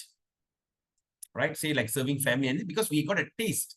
Srila Prabhupada explained, driven by affection for his wife and children, family man works day and night. Okay, remember we read that yesterday. A philanthropist work in the same way for the great family and nationalists. Okay. Now, there are two kinds of rasa, taste. All right, there's a two kind of taste. Number one is called bhakti rasa, the taste relished in devotional service of Krishna. Number two is mundane rasa, the taste enjoyed by sense gratification. That means the taste that we enjoy our life, that's called sense gratification. Okay. So bhakti rasa is incalculably superior taste. Not only it is superior to sense gratification, it is limitless, superior even to the bliss of spiritual emancipation. What does that mean? So now bhakti rasa is incalculably, means you cannot calculate. It's a superior taste. It's not only in the superior to the sense gratification. It is not only superior for sense. I mean, it's not only superior for sense gratification. That means it is not only good for enjoying our life, earning money, having good life, but it is also limitlessly superior. Even the bliss of spiritual emancipation. Even in our spiritual life, this is rasa. It cannot be calculated. Therefore, Srila Rupa Goswami described, if Brahmananda or the happiness of becoming one with Supreme is multiple by 1 trillion fold, it still cannot be completed to an atomic fraction of the happiness derived from the ocean of devotional service. Okay, we'll read this in page 15. Right? What does that mean? I don't do it now. We'll read it later. So it is impossible for us to fully understand the infinite happiness relished in bhakti beyond the realm of anything we can experience. Srila Prabhupada, however, gives the glimpse of bhakti rasa by comparing something we are quite familiar with mundane rasa. You see that? So that means what Prabhupada says, he takes something that we are familiar and he comparing it with mundane rasa. Right? So what is mundane rasa? Prabhupada described mundane rasa as noting in two qualities. So what is mundane rasa? Right? First we talk about bhakti rasa, but what is mundane rasa? It is what is bhoga tyaga. All right? Bhoga tyaga means what? We have read that yesterday. Oscillation between enjoyment and renunciation. Okay? So that means between enjoyment and renunciation. So I enjoy life, then after that I renounce. Then number two, chapala sukha means flickering duration of happiness. While we think we are happy, but it's just like a flickering. Even the light like flickering. No, you won't be very comfortable. All right, it's just like that. So now let's look at bhoga tyaga. What is bhoga tyaga means? Neither enjoyment nor renunciation. So neither enjoyment nor renunciation is the natural position of the soul. So that means enjoying and renouncing is not the position of the soul. Therefore, one cannot remain permanently situated in either. So you think, oh, I want to be fully enjoyed. You cannot be there permanently. Oh, I want to renounce everything. Also, you cannot remain there permanently. So one will oscillate between two. Oscillate means what? You jump here, jump there. First, you enjoy your life, then you renounce. Then after you renounce, not enough, I go back. You know, oh, that means I enjoy my life and everything. Okay, like people, you know, it's quite common in Western country. They work for 1 year. They take all the money, then they go for tour. They go backpacking around the world. Okay, so that means actively involved in job. Then after they renounce the job, go and tour. Also sense gratification. Then after they go around the world and enjoy, once the money is going to finish, they go back and look for another job and they work. So that means renunciation and enjoyment, nobody can do. So it's just flickering. That means from here, you jump there, jump here, then finish. You go around, it's oscillate. Okay. Now, what is chapala sukha? Okay, another thing is chapala sukha. That means the happiness, mundane rasa, always temporary and flickering. Flickering means chapala. Even the greatest material pleasure must end at death. Even the greatest material pleasure, okay, we have understood that, right? Will end in death. Just like Ananda Krishnan, he's one of the richest men in the country, but everything ends at death. So, bhakti, then what is bhakti rasa? Srila Prabhupada illustrates the superiority of bhakti rasa over mundane rasa. Okay, he illustrates the superiority of bhakti rasa over mundane rasa by contrasting the two, right? So by comparing the two. Example, mundane rasa is bhoga tyaga. So mundane rasa means bhoga tyaga. Okay, we just spoke of bhoga tyaga. In contrast, bhakti rasa is natural position of the soul. Okay, that means mundane rasa is bhoga tyaga. What is bhoga tyaga again? Can anyone tell me? Sense gratification. Sorry? Sense gratification. Then? Material enjoyment, Babu. Yeah, material enjoyment. Then what is the second one? Renunciation. Are you following me? Vaishnava Prabhu? Yeah, Temporary renunciation. I heard you, Babu. Yeah. So renunciation means once I work, then I give up, go renounce. Then renunciation is over, poof, I come back to work again. So it's like that. Oscillating, Babu. Yes, oscillating. Yes, correct. So it is bhoga tyaga. So now the mundane rasa is bhoga tyaga. Okay. And now it contrasts, the proper contrasting with bhakti rasa. So bhoga tyaga is something like flickering. You do this, do that. But bhakti rasa is what? Is a natural position. It is a natural position of the soul. Okay, it's a natural position. It is not artificial. That's why we all can, naturally, we can all take up bhakti, natural position of the soul. And thus one remains satisfied there perpetually without oscillation. So that means once you go into bhakti rasa, there's no place for you to jump. All right? Before that, you work, then you renounce, then you work, then you just keep jumping like a frog. But once you come to bhakti, there's no more jumping. You just move on. There's no more flickering. Okay? Okay, now. So now let's look at Amrita. Okay, first we talk about Bhakti. Bhakti means rasa. You all understand? First we talk about Bhakti. Bhakti means rasa. Rasa got two. That means one is Bhogatyaga and second is Bhakti rasa. Mundane rasa and Bhakti rasa. So Bhakti rasa means, mundane rasa means Bhogatyaga. That means it's flickering. But if you go to Bhakti rasa, that's a natural position. And there's no more jumping. Now let's look at Amrita. What is Amrita means? So Amrita means since pleasure of Bhakti rasa does not fade. Pleasure of Bhakti rasa does not fade. So therefore it is called Amrita, or also we can call as deathless. All right, Amridam. All right, so that means this Bhakti rasa doesn't fade. You just, once you're in, you just flourish in it. It doesn't fade. So when there's no fading, so we call it as deathless. It doesn't end. Death means what? End. End of something. Okay, but here there's no fade. That means we're going to go on life after life. All right. So, however, the mellow relish in the transcendent loving service of the Lord does not finish with the end of life. So, once we give up this body, it doesn't finish there. It continues perpetually, and therefore it's called Amrita, which does not die but exists eternally. Okay, I hope you remember that we are reading in that book. Okay, so Srila Prabhupada also explained that activities of devotional service are never vanquished. The activity of devotional service are never vanquished, even by death. Right? So Amrita also means nectar, a tasty beverage which makes one deathless. So that means Amrita means a nectar or tasty beverage. In Tamil, we call Amritam. Right? We can talk about sweet. We can talk about, we can explain all the sweetness, taste, good taste. Oh, it's very sweet and everything. But the word Amrita is something that can never be explained. Right? It can never be explained. So, because when you take Amrita, like for instance, Panchamritam, they take 5 kind of things, they combine with honey and everything, they bathe, especially you can see in Lord Muruga temple, they give you as Panchamritam. When you take the Panchamritam and you just lick, you feel like the taste doesn't leave your tongue. The taste stuck in your tongue. So that is called Amrita. Okay? So Amrita means once you put it in your mouth, it just go on. Wow, taste.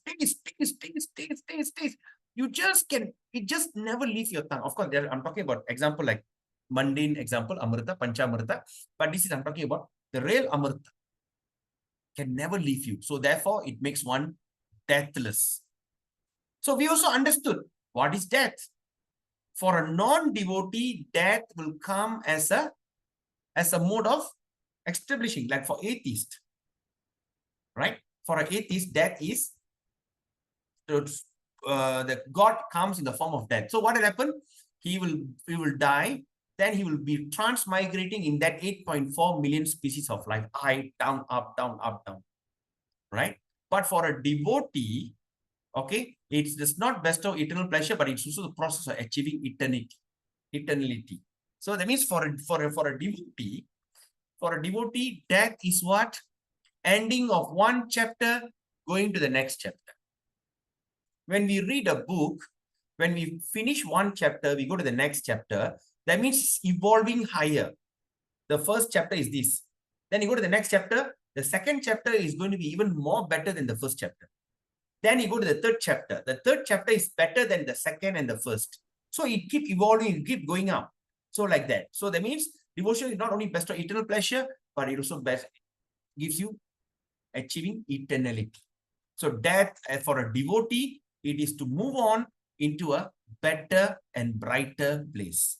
So for a devotee, until you go back home, back to Godhead, it doesn't matter within this birth, next birth, or maybe another few more births down the road. The only thing he's going to live a life full of happiness and bliss. So therefore, Bhakti Rasa Amrita Sindhu means what? The nectarian pleasure derived from the devotional service of Krishna is clearly superior to material sense gratification. One may sometimes manage to procure few drops of sense pleasure, but there is an entire ocean Sindhu of nectar of devotion easily available for everyone.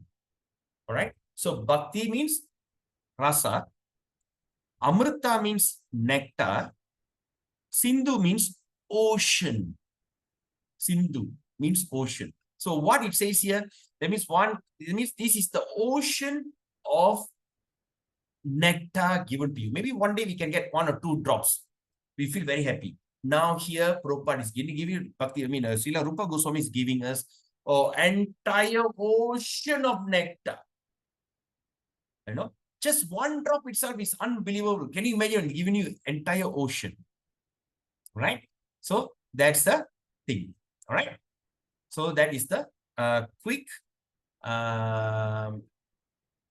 summary of this Prabhupada's this thing. Okay. So now we are going to go to introduction. Okay. Like just now, it's something that introduction and also is included.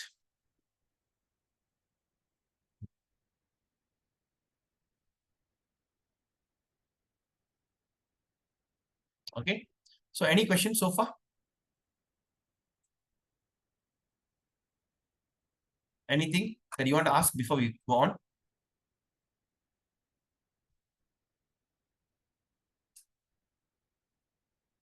BMR. I think there's a new person, BMR. May I know who is BMR?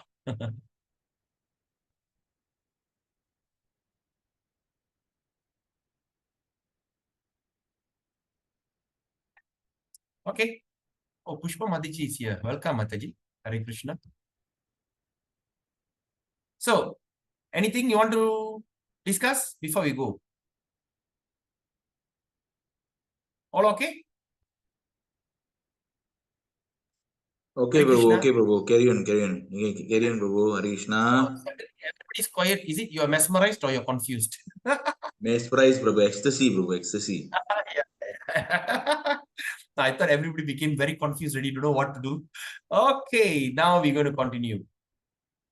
Okay. Do you want to take another 1 minute short break before we do this? Because this is a very heavy subject, I understand. Do you think we should take at least 1 minute break? Just want to get up, just stretch your hand, stretch your leg, have a water. A quick one. Do you think you need a break? Okay, right. So, Kesavan says yes. All right. Hey, so yes, now it's Kesavan. 10:37. Please take 1 minute only, 1 or 2 minutes maximum. Come back. All right, because this is very exciting topic. Is starting soon. Hare Krishna.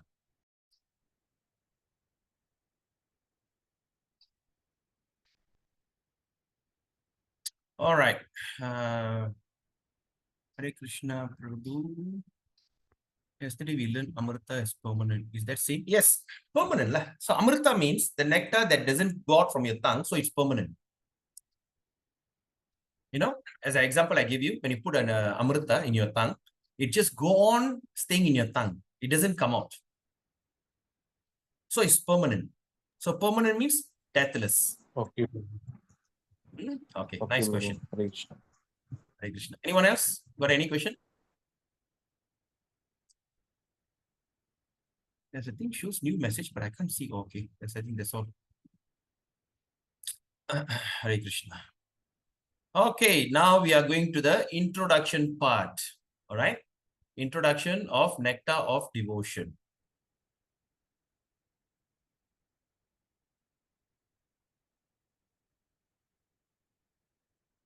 Okay, so let's look at the verse here.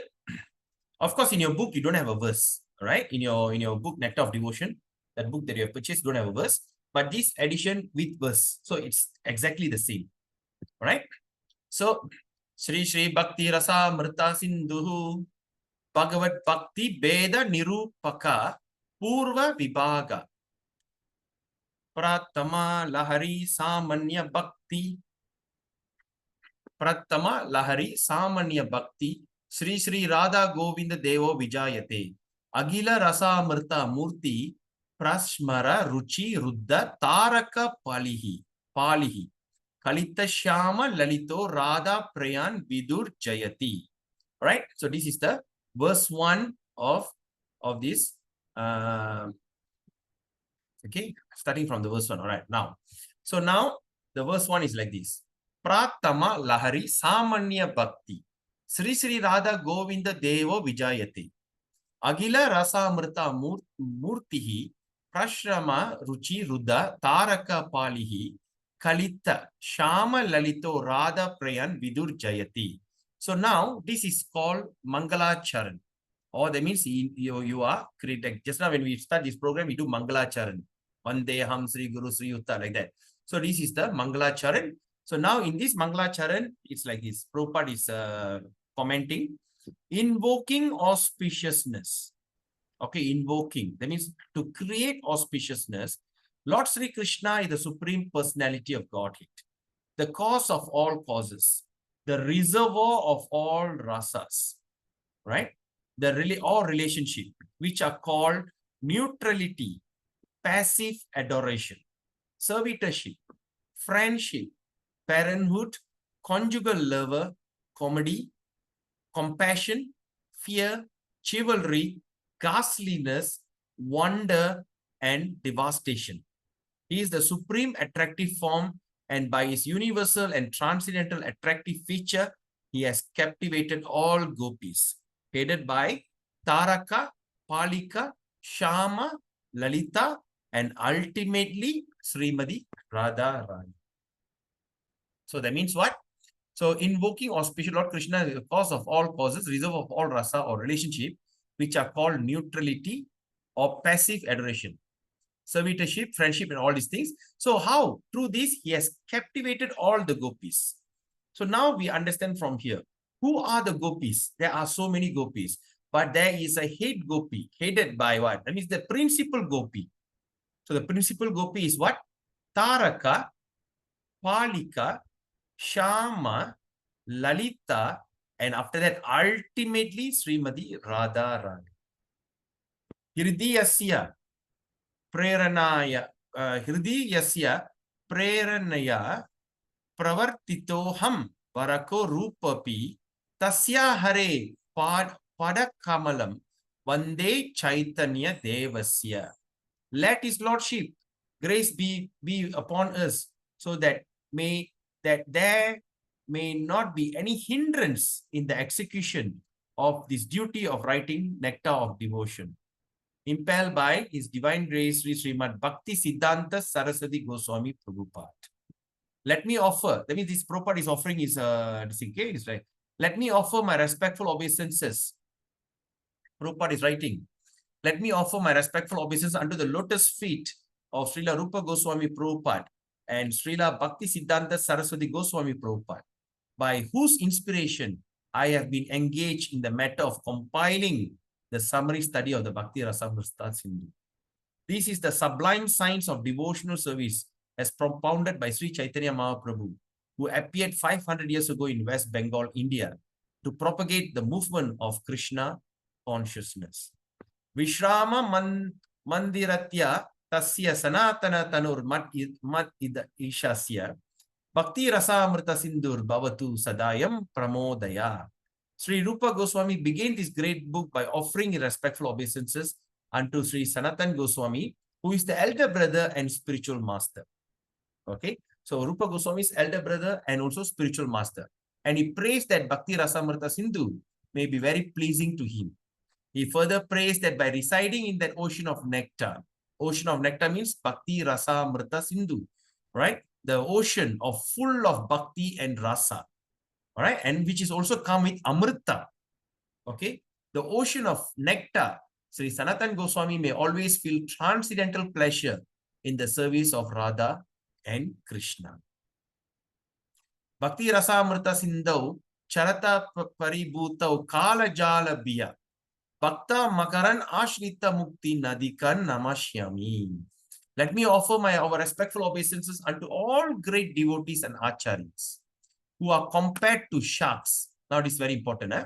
Let us offer, this Rupa Goswami is writing, let me offer all the great devotees and acharyas. That means he's offering his obeisances, right, to great devotee and acharya. Who are they?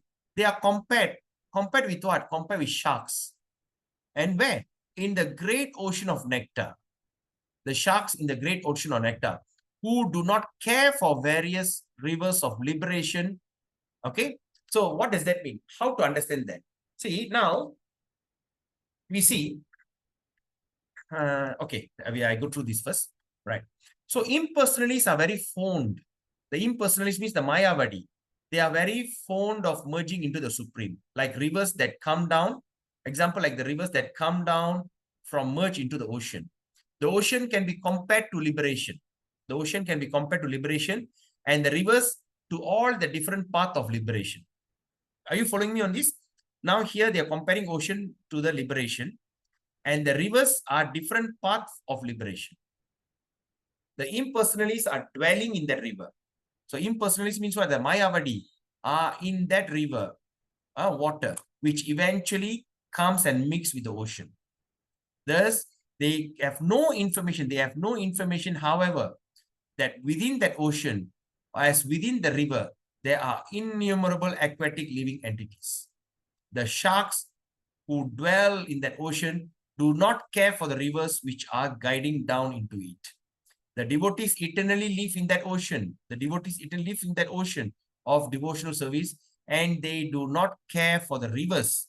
In other words, those who are pure devotees always remain in that ocean of transcendental loving service to the Lord and have no business with other process, which are compared to the rivers that only gradually come into the ocean. All right? So now tell me, how many of you understood this statement?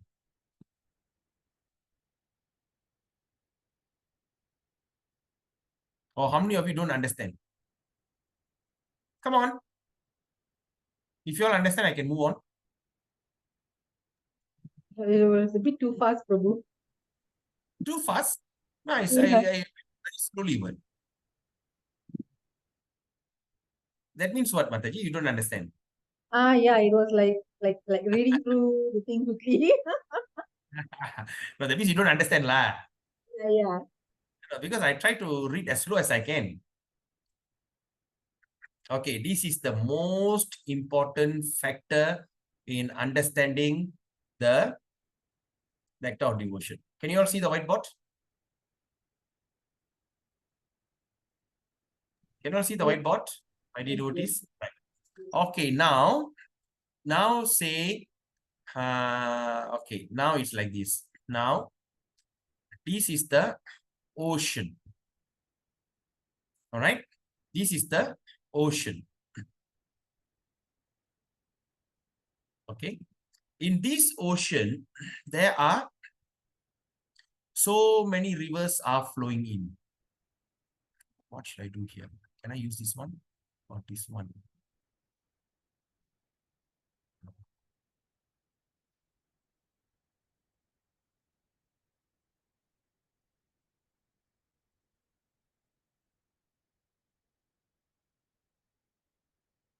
Right. Can you see? This is so many rivers are flowing into the ocean. Okay, please participate if you can see. Yes, Prabhu. All right, there's so many rivers are flowing into the ocean, innumerable river, right? Okay, so when you see,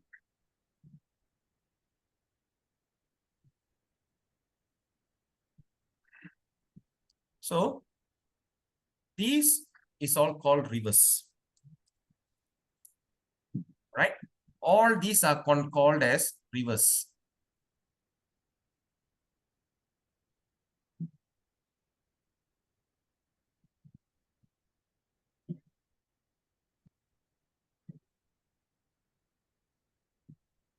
Okay, all these are called rivers.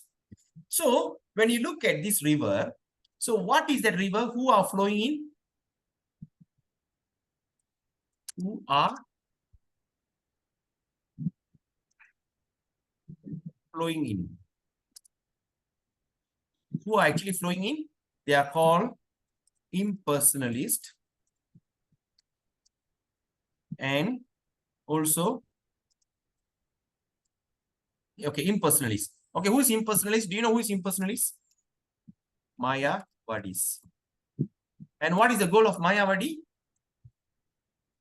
Merge into Lord. All right, that's the goal. So far, so good. Are you all following me on this? Yes, Prabhu. Yes, Prabhu. So these are the people, Mayavadis, are like a river. They flow into the ocean and become nothing. Okay, they just want to merge into the light and become nothing. right? So that means these oceans are called the idea about liberation, right? Merging, then moksha. Okay, all these things. Okay, liberation, merging, and all these kind of thoughts are there. Okay, and also we can call also like sense gratification. All right, like example, dharma, artha, kama, and moksha. So like this kind of understanding, okay, all these kind of material senses, material thing, all these are all varieties of ocean, rivers are flowing into the ocean. All right, but here Bhakti, what they call Rupa Goswami is saying, but here there is a place where the devotees are deeply swimming in the ocean. Right? So what they call the devotees here, we call it like a shark. Okay, just like the shark.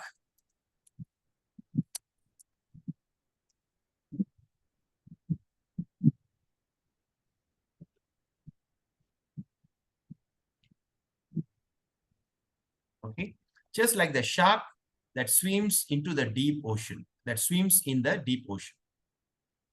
All right.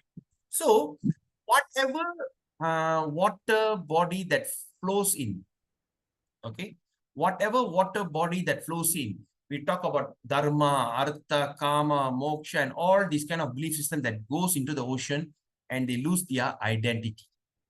But the devotees of the Lord, they are not affected by any of this ocean that flows in. They don't get affected by any of this river that flows into the ocean. So far, so good? Yes, Prabhu. Good. So they are not affected by any of these river that flows in, but the shark happily swims in the deep ocean. So now the shark is comparative to the pure devotees, okay, pure devotees who are not affected by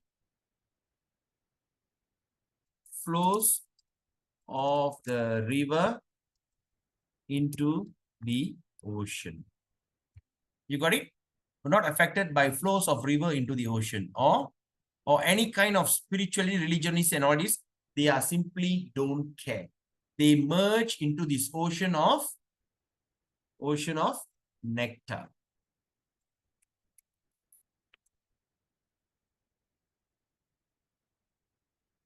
Okay, nectarian ocean of nectar. So far, so good. So that is why it is Rupa Goswami is using the word shark. All right, 500 years ago, nobody go and fish shark. Of course, in modern days, they don't let any living entity. They kill everything, right? But 500 years ago, shark is something that swims deep in the ocean.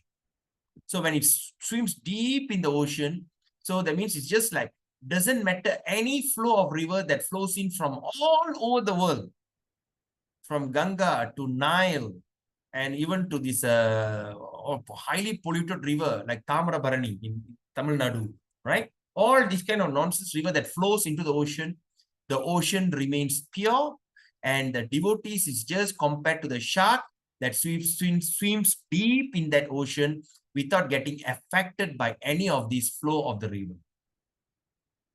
Okay, therefore the devotees are called a shark. That shark, that means they are deeply in that ocean of nectar, and they are not affected by any of this ideology of atheism or this kind of Mayavadi philosophy and all the varieties of philosophy. So what we understand from here? So now as we going to go on in bhakti, we are not supposed to be affected by any kind of incident that happening around the world.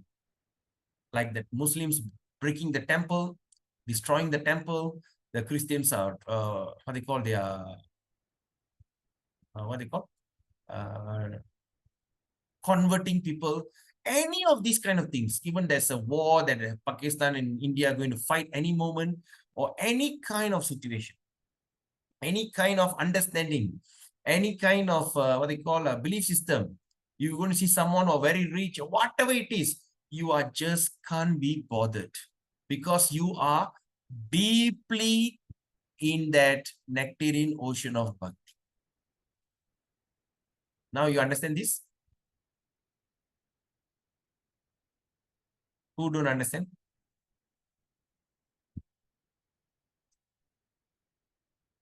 Say something. Okay, Kesavan understood. How about others? Regina Mataji? Sadguna Mataji, Shankar? Listen, Prabhu. Understand, Prabhu. Very clever, very clear. Yeah. You know, it took me so long to understand this thing, you know. I always get confused. Why are they referring to the ocean and shark? You know, that's why I'm saying this is very important. Okay. So, let's move on. So, that is what it says. Because these people here have no, all right? So, that means compare, okay, the great devotees and compared to the shark here, right? In that great ocean of nectar, who do not care for any various rivers of liberation, right? They don't care any, but in modern time, we also say we are not affected by any sort of racism or this kind of economic uncertainty. All this, we are not simply bothered, right? Because the impersonalists are fond of merging into the supreme. Just like the river come down and merge into the ocean, right? When the merge into the ocean, they become nothing. So the ocean is also compared to liberation, which the devotees are not interested, right? So they flow in, eventually they come and mix with the ocean and become nothing, because they have no information, all right? But at the same time, shark will dwell in that ocean also. And these shark do not care for the rivers, which is coming down, gliding down.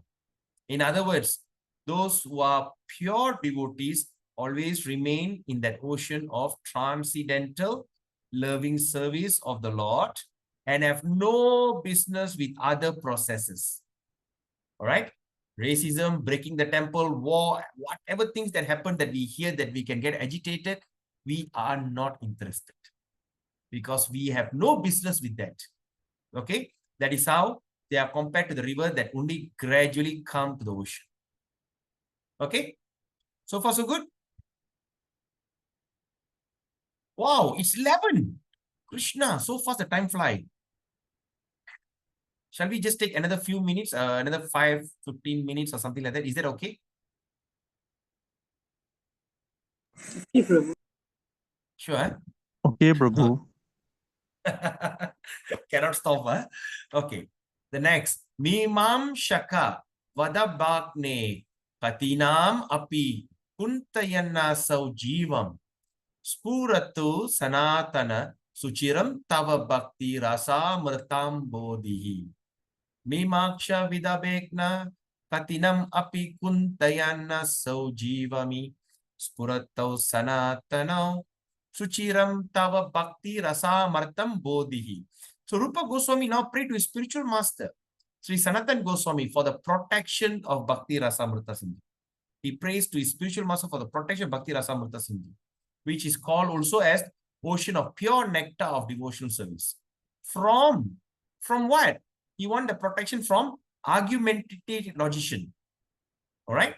The argumentative logician. All right? The logicians, they are like atheists, they want logic, who unnecessarily meddle in the science of service to the Lord. They simply come and meddle with it. So we want to have protection from them. He compares the argument. Now, second thing, he compares the argument and logic of volcanic eruption in the midst of the ocean. Okay? In the midst of the ocean, volcanic eruption can do little harm. And similarly, those who are against devotional service to the Lord and who put forward many philosophical theses about the ultimate transcendental realization cannot disturb the great ocean of devotional service. Right? They cannot disturb the great ocean of devotional service. Okay, what does that mean? Okay, now let's look at this. So now,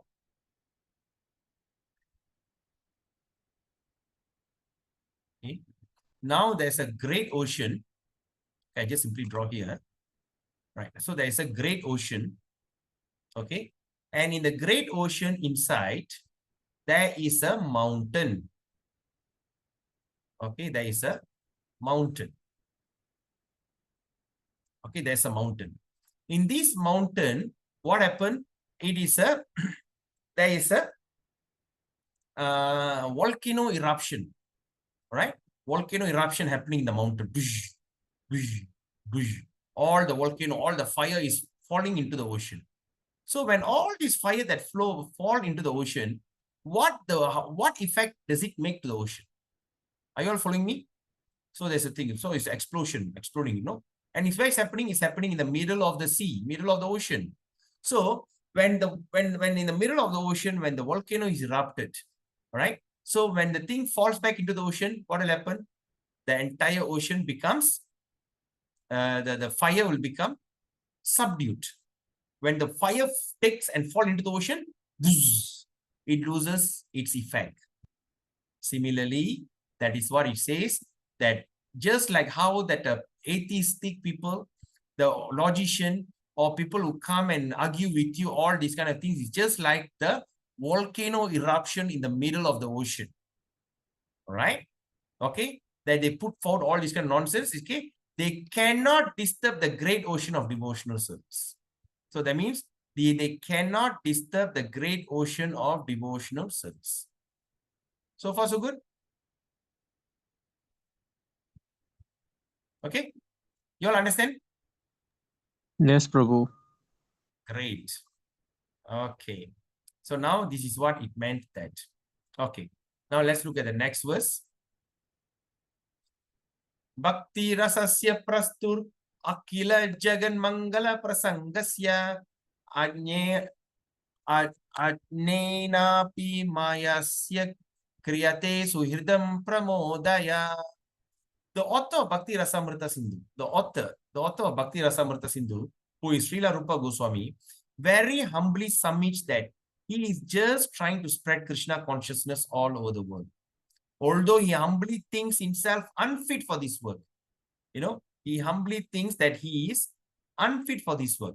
That should be the attitude. This is the attitude of a preacher of Krishna consciousness movement. All right. So this is something very important. So also we also can do check and balance. Right. So what is that? Oops, what's happening? Right. So what should be the attitude of a preacher? The one who speaks on Krishna consciousness. What should be the attitude? All right. So the attitude is he must always humbly thinks himself as unfit for this work. Okay. That should be the example that what they call Rupa Goswami has established. That he always must remember that he's unfit for his work. Then what is this? By following the footsteps of Rupa Goswami. That means you should follow the footsteps of Rupa Goswami. Not to say when he became a preacher, when he start to give, he thinks that he's hell of a great. All that are not proper. We should never think of ourselves as a great preacher. All right? We should never think ourselves as a great preacher, but should always consider that we are simply instrumental to the previous acharya. That's why we do the invocation prayer. Before I do the invocation prayer, I beg that they come and speak. No, it is not to say. So we must always think that I am the instrument and not a great scholar or presenting scholarly. Okay, and simply by following their footsteps, we may be able to do something for the benefit of suffering humanity. Etasya bhagavad bhakti rasa mrita upayonide chatvara kalu vakshante bhaga purvadaya kramat tatra purve vibhagasmin bhakti beda nirupake anukramena vaktavyam Laharinam Chatustayam. Bhakti Rasamrita Sindhu is divided into 4 parts. Okay, Bhakti Rasamrita Sindhu is divided into 4 parts. Just like the ocean is sometimes divided into 4 parts. Okay, and there are different sections in each of this division. So that means the ocean is divided into how many parts? We have Indian Ocean, we have Pacific, we have Atlantic, then we have Pacific, Atlantic, Indian Ocean. Then there's another one is what? Okay. Like that, the oceans are divided. Okay. So like that, this ocean is divided into 4 parts. Okay. So, and a different section, that means there are different section with each of these 4 divisions. Okay. There's a different section in every division, every ocean, there's a different section. Originally in Bhakti Rasamrita Sindhu, the ocean is divided just like the watery ocean, the east, south, west, and north. Okay. So that means the ocean is divided into east part, eastern sea, southern sea, western sea, and northern sea. Right? While the subsection within this different division are called waves. All right. So that means the subsection, that means we talk about eastern sea, in that is also called subsection. And that subsection is called the wave. The wave 1, wave 2, wave 3, right? Alai. In Tamil, we call alai. So waves. So now you understand, as in the ocean, there are different waves, either in the eastern side, the southern side, the western side, or the northern side. Bhakti Rasamrita similarly has that different waves. Adya Samanya Bhaktyadya Dvitiya Sadhana Anvita Bhavashrita Trityacha Turya Prema Nirupika. In the first part, there are 4 waves. In the first part, there are 4 waves. The first being the general description of devotional service. The general description of devotional service. And the second concerns the regulative principle for executing devotional service. The regulative principle, second, right? And the third wave is called devotional service in ecstasy. And the 4th wave is the ultimate goal of love of God. This will be explicitly described along with different symptoms, right? So in Bhakti Sastri, we only do this, the first wave, 19 chapters. Then after that, Tatradav Sustu Vashishyam Ashya Katayitum Sputam Lakshanam Kriyate Bhaktir Uttamaya Satam Matam.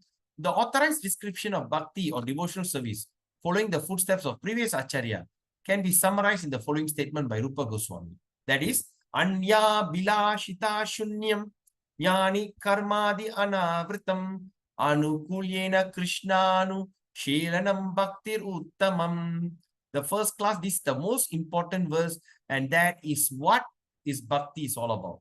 In this verse, if possible, try to memorize this verse. Anya Bilashita Shunyam Jnana Karmadi Anarvitam Anukulyena Krishnanu Shelanam Bhaktir Uttama.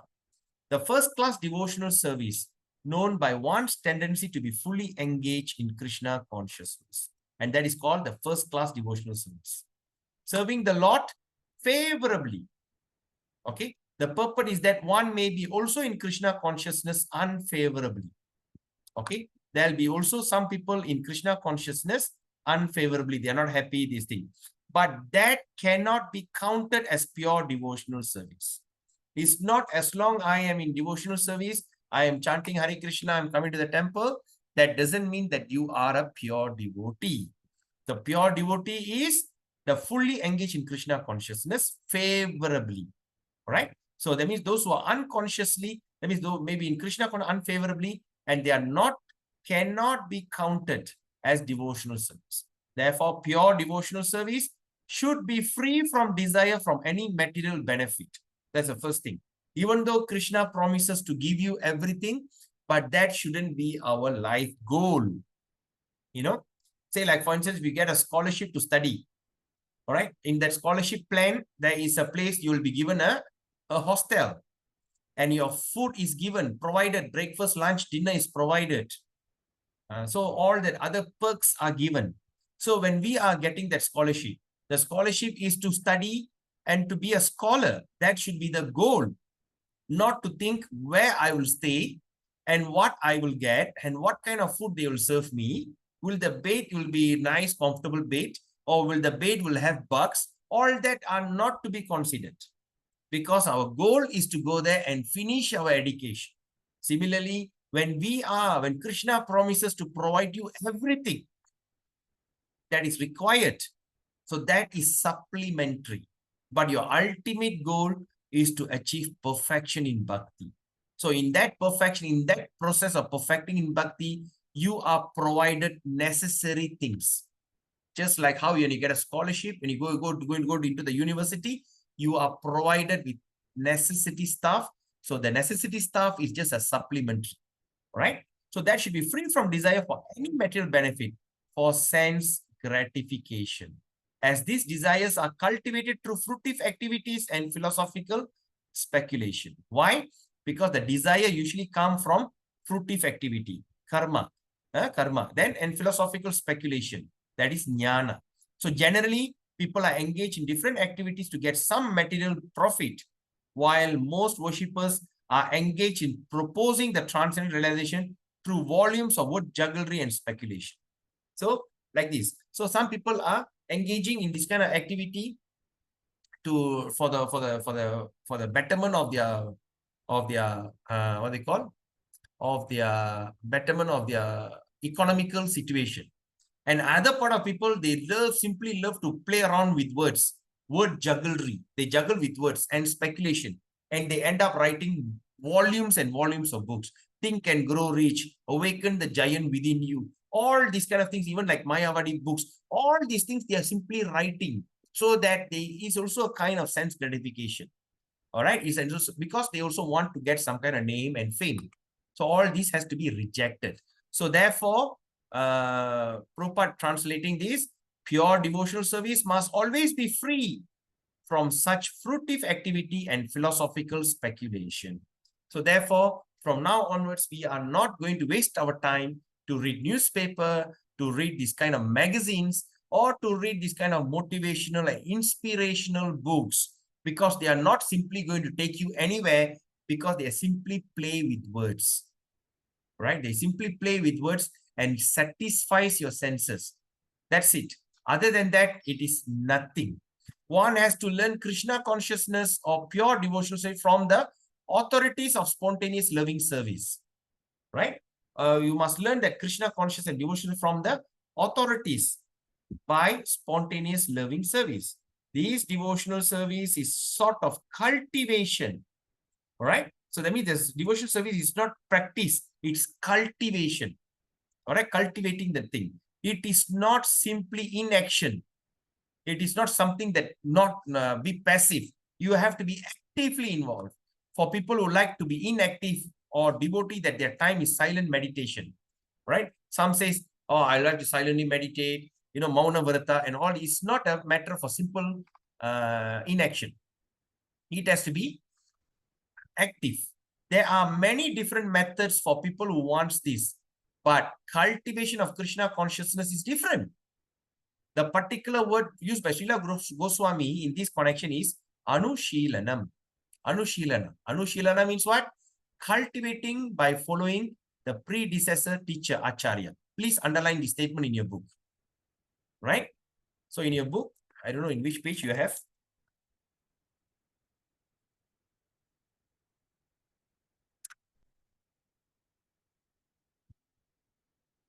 Okay. Line 15. All right. It's under introduction. Please underline this statement. Anushilanam means cultivation of knowledge or by following the predecessor teacher, Acharya. As soon as we say cultivation, we must refer to activity. All right? Without activity, consciousness alone cannot help us. All activities may be divided into two classes. One class may be achieving certain goal and the other may be avoiding some unfavorable circumstances. First is to achieve our own goal. Second is avoid something which is not favorable. In Sanskrit, these activities are called pravritti and nivritti. Pravritti and nivritti. All right, positive and negative action. So it's called as positive and also negative action.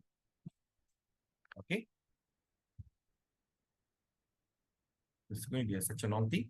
So I think I don't want to go further because I don't want to stop here.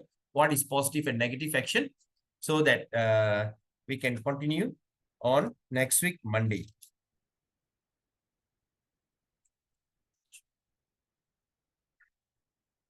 Okay. So please underline where we stop. Positive and negative action.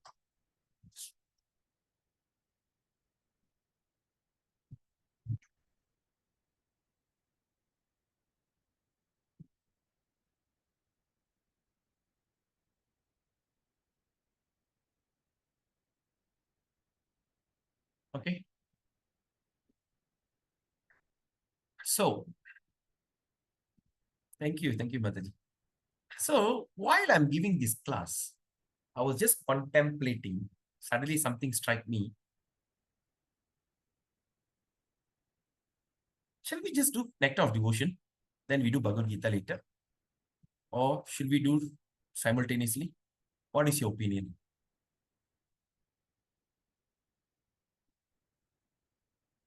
But this is such a long book. Maybe we're going to take at least a month or two to complete this thing.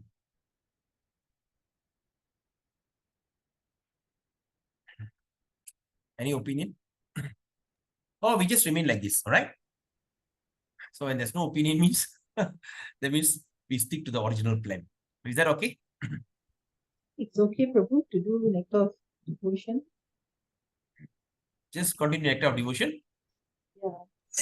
Yes, Prabhu. Yes, Gandhi Mataji? Yeah, I feel the same also. Mataji just now. Nectar Devotion. What do you feel? I can't hear you. Speak out loud.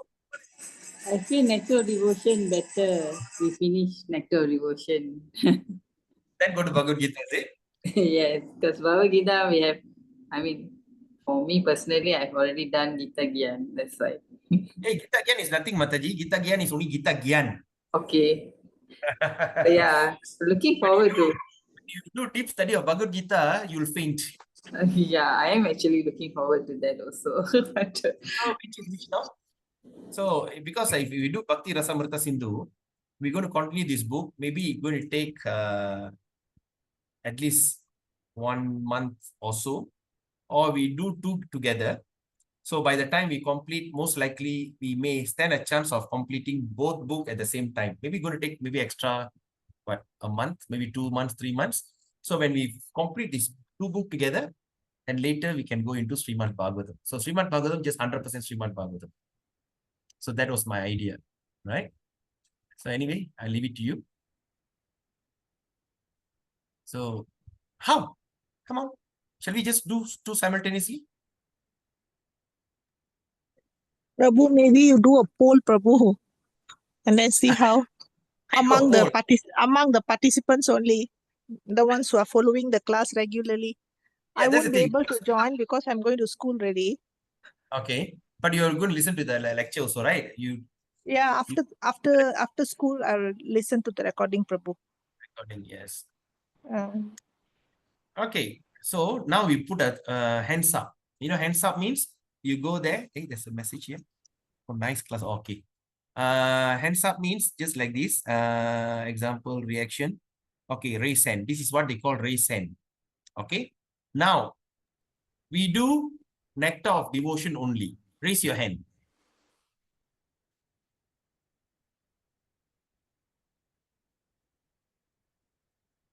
One.